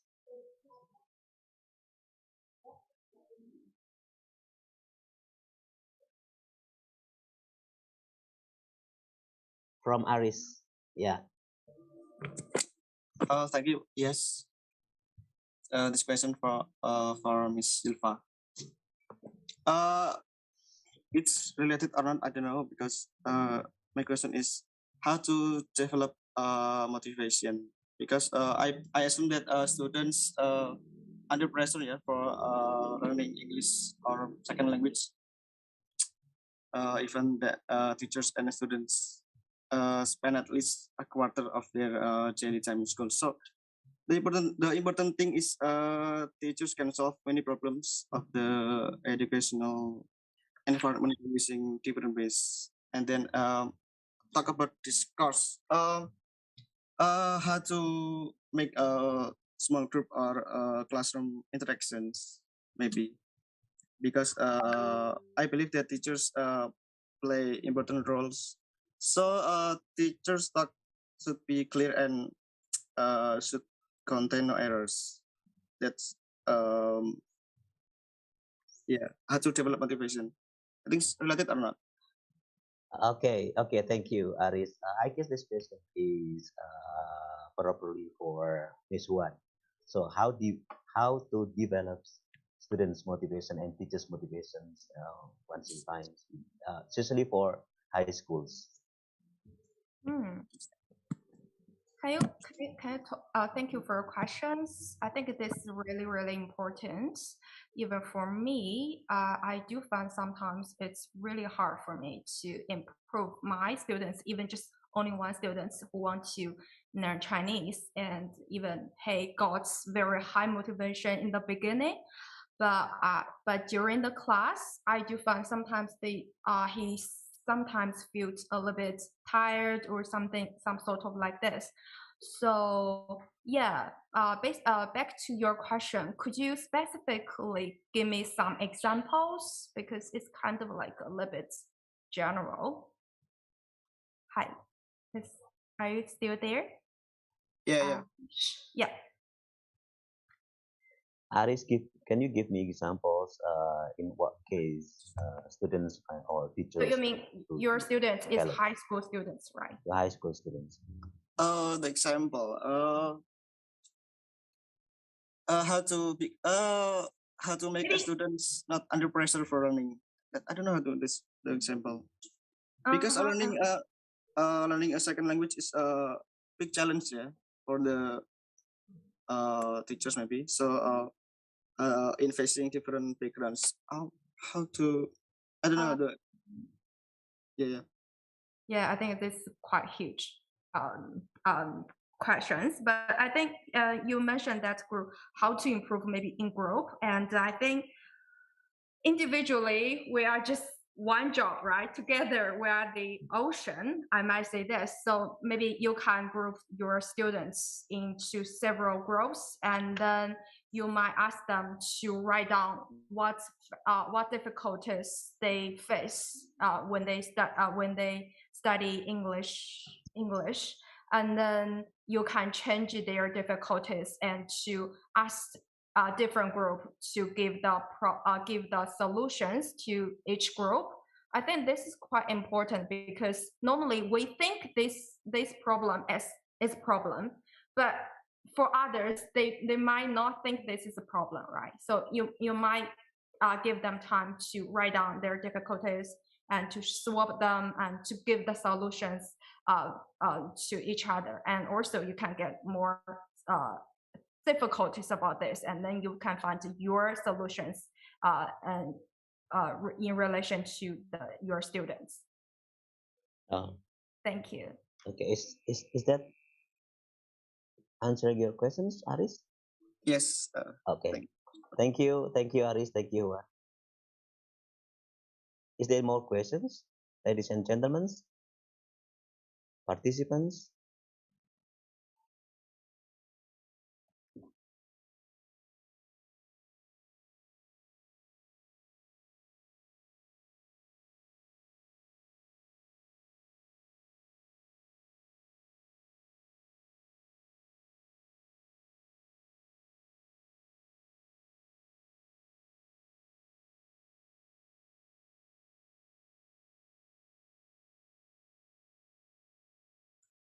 Okay, if I might ask a question, Shirley.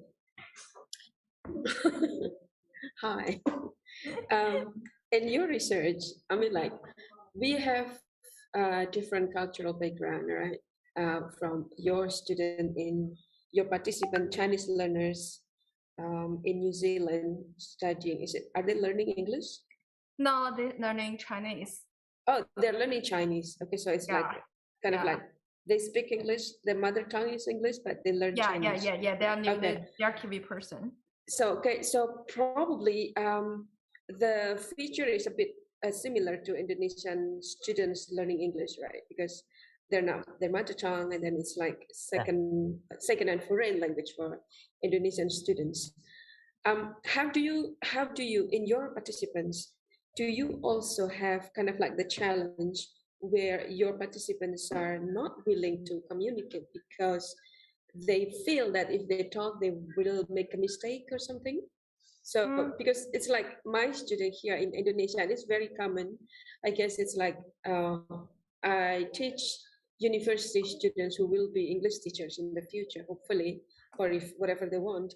But mostly my students have problems in not willing to share their thoughts because they are afraid of making mistakes, especially the grammatical mistakes.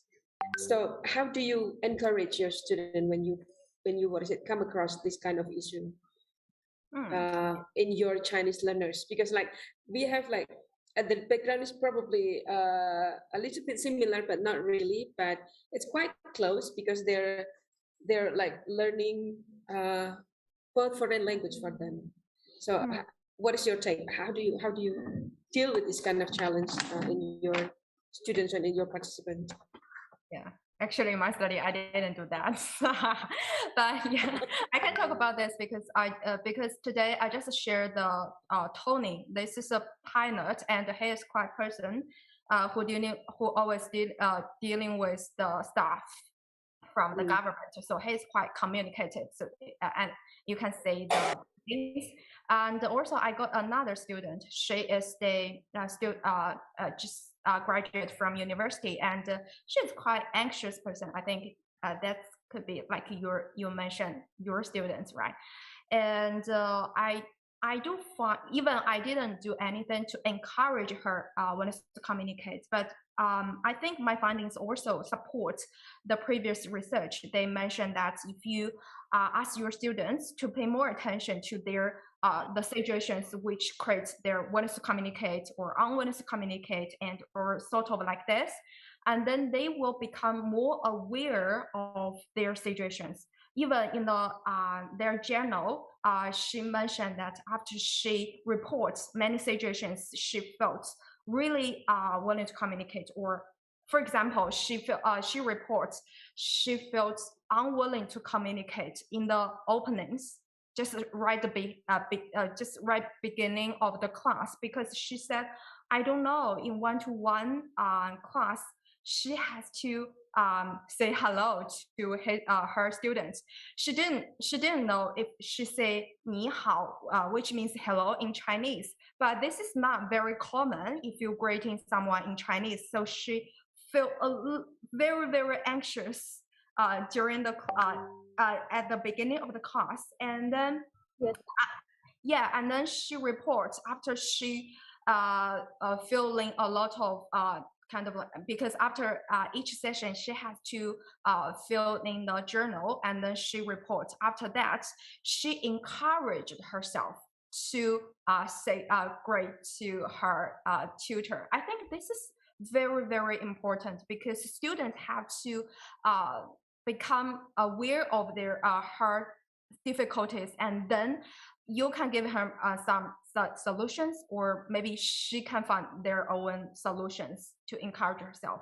I think this I can give you the suggestion for now. Thank you for your question, Seti. Yeah, okay, thank you, Shirley. It's quite interesting because like as learners, probably your learners are more advanced compared to my learners, because my learners are still quite young, right? They are mostly like just graduated from high school, so they're quite young, and although they've been exposed to foreign language for probably 6 years or so, but the exposure to the language itself is not as extensive as they expect to be. So that's why the mastery of the language that they're learning are not. They haven't I think this is achieved the interesting. yeah. There's So a difference between the maybe not long adult and adult language learning. I think that's different. So your learners are adults at the moment? Yeah, adults. Okay. So it's like they have like their agency in choosing the learning the language itself. Yeah. It's not burdened by the obligation to follow a certain class or something, right? Because they want to learn the language because they want to. While these students of mine, they learn the language because they have to. And so it's kind of like different level kind of like from outside, the motivation. Yes, the motivation from outside, and your learners are the motivation is from inside. So it's kind of like different kinds of pressure that my students are experiencing compared to the one that you are dealing with. Is that right? Yeah, we can talk about this later. I think it's quite interesting if you can do some research in your country too about this. I think it's quite interesting. It's totally different. Not totally different, but I think it do have some difference between here and in Indonesia. Okay. Yeah. Okay. Yeah. Okay. Okay. Thank you, Shirley. Back to you, but yes. Okay, thank you, Shirley. So based on this inbox chat, there is no more questions to Nuno. So can we close these sessions? Or is there any more questions from the participants?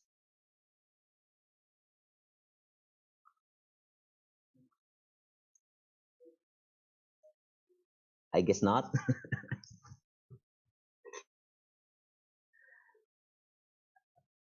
All right. So can we close, Nuno? Or we wait for a while until. Okay. There is one student asked question. A girl. Go. He's raising Okay. his hand. Yeah. Okay. So. Oh, okay. Go. Okay, thank you very much for time. Yeah, I think this discussion is very interesting, but yeah, unfortunately, I cannot join full, yeah, because I'm teaching.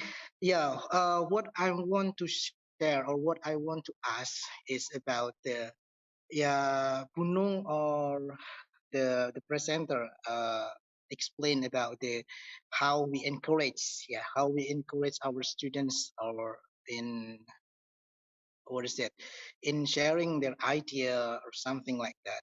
But here now I'm teaching for the kindergarten student. Is that the same way how to encourage the students?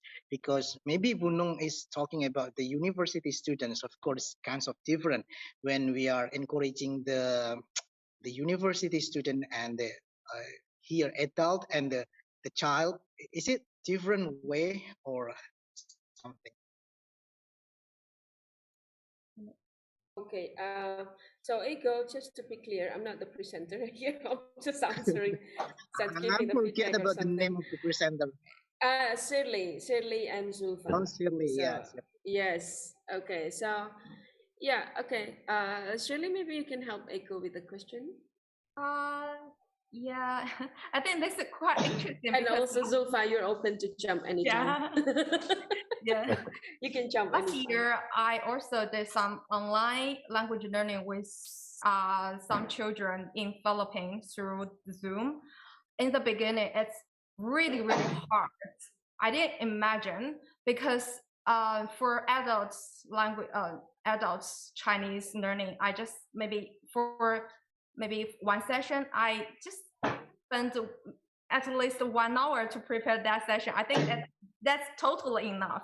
But for the children, I think it's really hard in the beginning. But I think the first thing is, I think the language learning between children, especially from the kindergarten and the adult, is different, right? And so I'll suggest, based on my personal teaching experience, I should say, I think so. First, you just set some goals beforehand.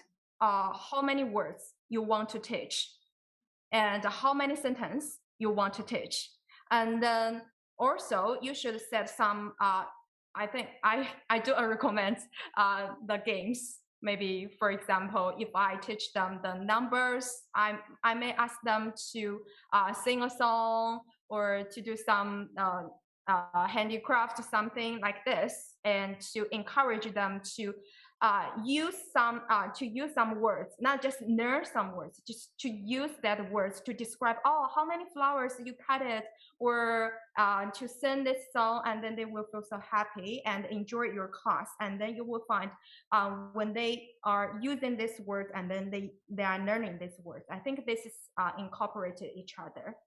Yeah. I'm not sure if I answer your question. I will leave that to Zu. Okay, thank you, Shirley. So that means we have to set the goal what we what we want to achieve. Yeah. For example, today I'm going to teach for vocabularies. So I need to set the goal what I need to prepare for that. Of course, to make the interesting learning. Yeah, it's not only speech learning. But games, synchronous, yeah. You can set your goal, and then you can break down your class into several sections, and then in this section, what activities you want to use and game you want to employ, something like this. Okay, how about talking about game? Is it still possible when we do it in this pandemic? For example, we are teaching by Zoom, by Gmeets like this. Yeah, we do not teach them directly. So is it still possible? You also use the Zoom to teach them? Yeah. Yeah. I know it's really hard.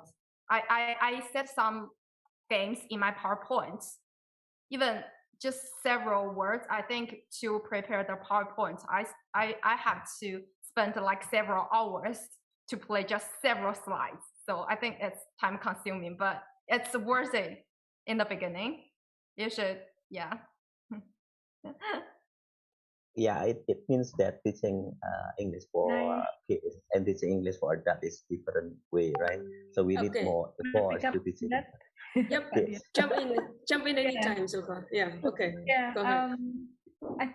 It's really possible to use games to teach English. There are lots of platforms that we can actually out there, and it's free. You can use like Kahoot or quizzes.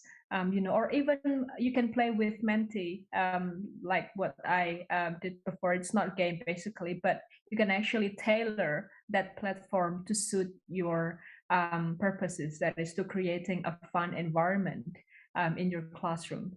But if you want to pure games, then you can use quizzes or Kahoot or any other platforms. There are so many platforms. Just browse online platforms, games, teaching English gitu nanti there are lots of prompts that you can use and explore those things. But yes, as Shirley said, that you need to devote some time to really prepare for the game. But once you carry out that games for your students, it's worth it. Thank you. Thank you very much, Danke. Thank you. Thank you, Ego, for the questions. Yeah. Is there any more comments from the participants? We are still waiting.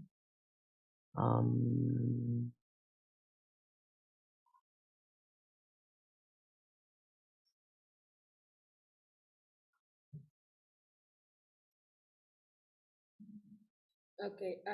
Zulfa, just a little bit about your topic. Sorry, I missed your presentation because I had to attend a meeting. But I read some of your work, the one that you present the other day on the writing bootcamp, and also like talking about a little bit about discourse, where so this is maybe not in the topic that we're talking about today, but I just want to how do you perceive, because it seems like I agree with you when you said that we live in a patriarchal country, and it's like really suffocating sometimes to be alive in this kind of like environment where you're not allowed to have the same opportunity or the same like open acceptance about being a woman, and then you're being in a position of power. Because I read your work as well. Your dissertation is about the rectors, female rectors, right? The leaders. So those leaders mostly are women, and so the challenge that the woman has to face while in power, it's like I don't know how they deal with it, like, but because the pressure comes not only from the institution where they have power, but also from the people closest to them in terms of running the organization. So I would like you to explain it a little bit, how to navigate,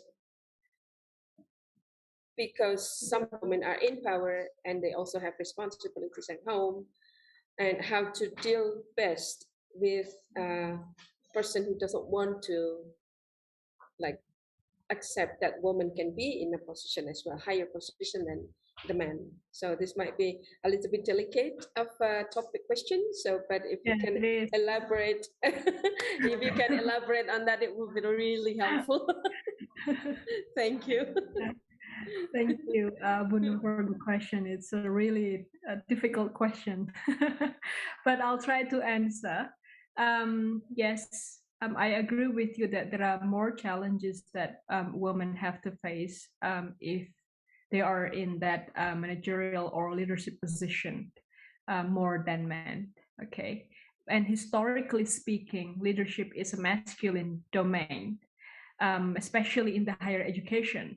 It is actually an irony, I would say, that leadership in higher education is highly masculine domain. Why? Because higher education or universities is actually the place to discuss these progressive ideas, to discuss about women equality, to discuss about those ideal conditions.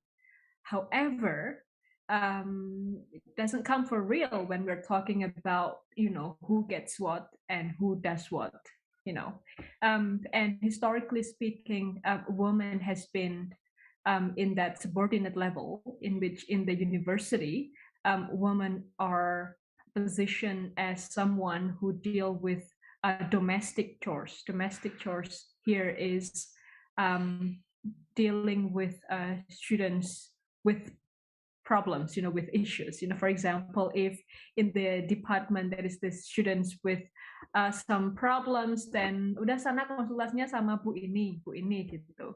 So they are expected to be mother, and they are expected to do some mothering jobs, even when they're not at home, even in the working place. So here I would say that university is actually an extension of house, of that construction of home. So therefore, men in the working place or in the university, they are considered as, carefree and careless, and therefore opportunities or responsibilities that are dealing with mobility, for example, or strategic programs and so on and so forth, decision making, they have to be made by men. There is this very, a very delicate quote, I would say, talking about this is that, men can be leaders even before they open their mouth, simply because they are men. So that's the privilege that men have, and the privilege that we women do not have. We have to work like double, even triple, even 4 times than men to achieve certain levels. So that's why when women can break the glass ceiling, the concept of this is glass ceiling, you can see what's above you, but there is this hindrance or a blockage that block your way. So when women can break can break the glass ceiling and they can go up, especially in this internationalized university. So it's everyone who have international network, who have certain qualification, PhD, for example, that can occupy certain leadership position. And within this meritocratic environment, it is not only men who will have that kind of opportunity. Logically speaking, it's also women. But when women can achieve that level, of course, there are many challenges and tensions that they have to deal with. And it's not only coming from men, but also from women. So what we need to have here is actually a shared vision between women or female leaders or female colleagues or self, that we need to have that kind of solidarity. So it's not individual competition to achieve something, but it has to be solidarity, standing in solidarity. I know I'm going back to Marx theory, but I guess this still works. So that's why my current research is investigating on female academics within this pandemic. So the title is Female Academics and the Pandemics, in which we, female academics, we face more challenges than men, because with this blurring boundaries between home and work, we work from home, but at home we have also our own domestic works. So the multiple challenges that we face is sometimes overwhelming. So what we can do is taking care of each other, and and maybe from that we can have a solid voice to be heard by those in leadership position of how to have a university or a working place that is sensitive to this kind of situation, to women's needs especially. How to, for example, just a very simple, simple practice, like we don't do meeting at 8 p.m. at night, because it doesn't mean that when our Zoom meeting is just in our phone, but it doesn't mean that we can be in the meeting for the rest of our life. So that's clear distinction between work and home needs to be made, especially within this pandemic time, where there is this blurring boundaries between that home and work. I hope I answer your question, but I don't think so. Well, it gives me like enlightenment about, yes, I agree with that blurring boundaries at home, especially when we have to work from home. I don't know in other household, but it seems like some people have, especially in the men counterpart, they can just shut the door of their bedroom and say, I'm working, and the kids will not disturb them. But the mother cannot do the same, because the kids will be looking for them, and they know that their mother is at home. Not for the mommy, not for the mommy, because the kid will be looking for them and for the food, for whatever they want. So yeah, I think it's really insightful what you just shared, and thank you. I have I still don't know how to navigate with this kind of domain, because I'm one of those, and you're one of those as well. Woman in position. So we are both in a the context where we have to be threading the road carefully, because of us being women. So yeah, thank you so much. Your explanation is really insightful. Thank you. Yeah, thank you. Thank you, Ms. Zulfa. So there is a question for Dr. Huan from Ajeng. In your research, did you find any difference in students' willingness in the way they communicate in writing and speaking, or daily communications? So the question is in chat box. Oh, yeah, I saw that one. Thank you for your question. Yeah, but my study is not going. The research of the focus of my study is not focused on this. But I have some articles can share with you if you want. I can share with you. You can look at. Is that okay for you? Yeah. Could you let me leave your email to me? I can share with you later. Yeah. I'm giving you my email address. Yes. So, yes, please. yeah, later. Yeah, I will send you the articles. Yeah. Thank you, Dr. Juan. It was very interesting. Sorry that I write the question on the chat box because my internet connection is not really stable. I'm afraid that when I'm talking, then I will lose.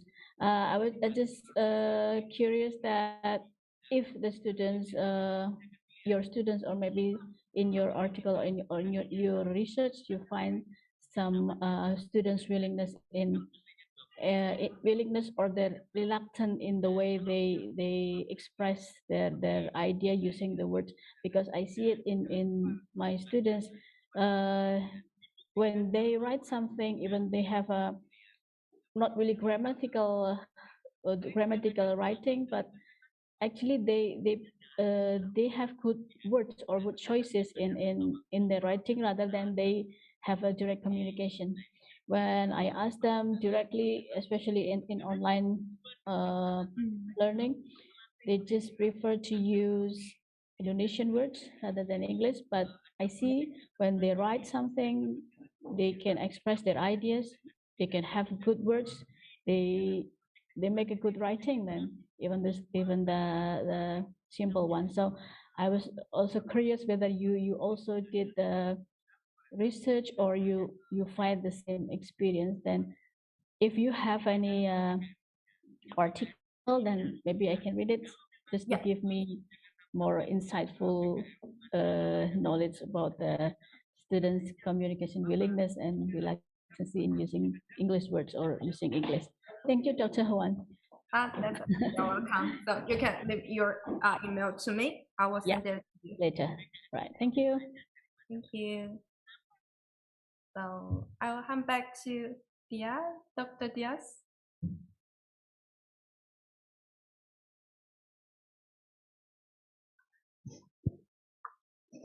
Okay. Miss Wan, thank you for the answers. Thank you, Ajeng, for the questions. Is there any more questions from the participants, please? Okay.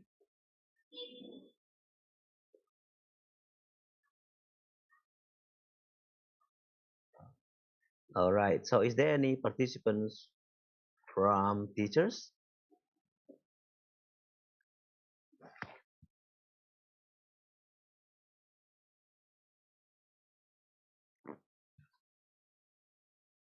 We have teachers, lecturers, students. Yeah, we have teachers, lecturers, students.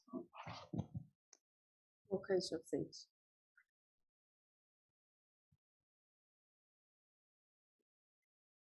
So, Miss Wan, actually, I I'm interested in having this kind of research combination. I mean, in your presentation, you mentioned a lot about the interviews and then the focus group discussion as well as the observations. So, in these such conditions like pandemic outbreaks, how do we have any observations? What should we do with this kind of observations approach? Is there any suggestions? Because can we do observings using kind of kind of tools in observing our participants of the research, our samples, our populations, dealing with this research combinations, especially for measuring the students' communication.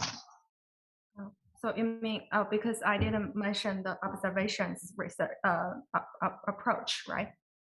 You mean that one? Yeah. Yeah, that one. Yeah.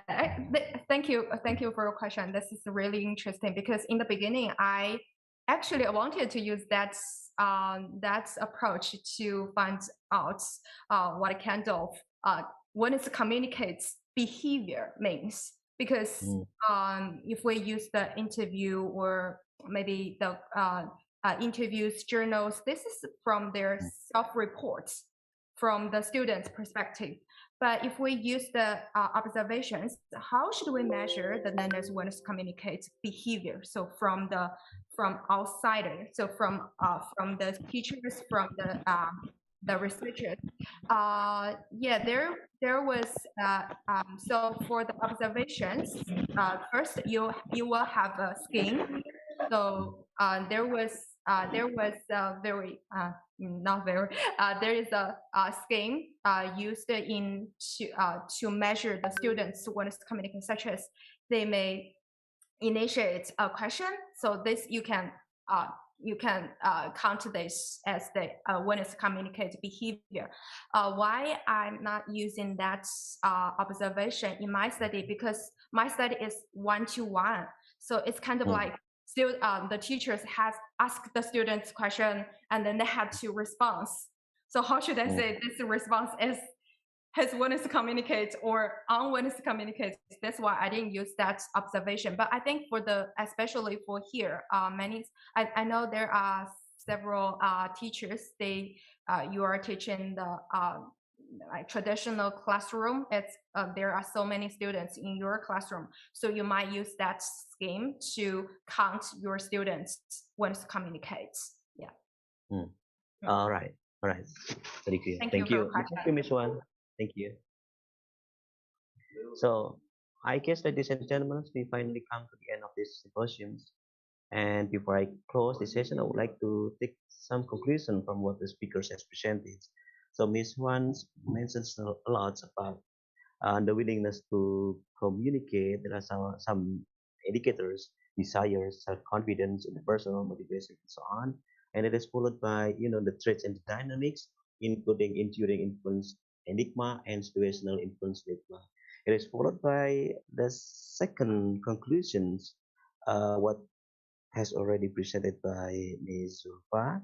So mentioning about revealing how text operates in the construction of the social practice and of course political practice as well.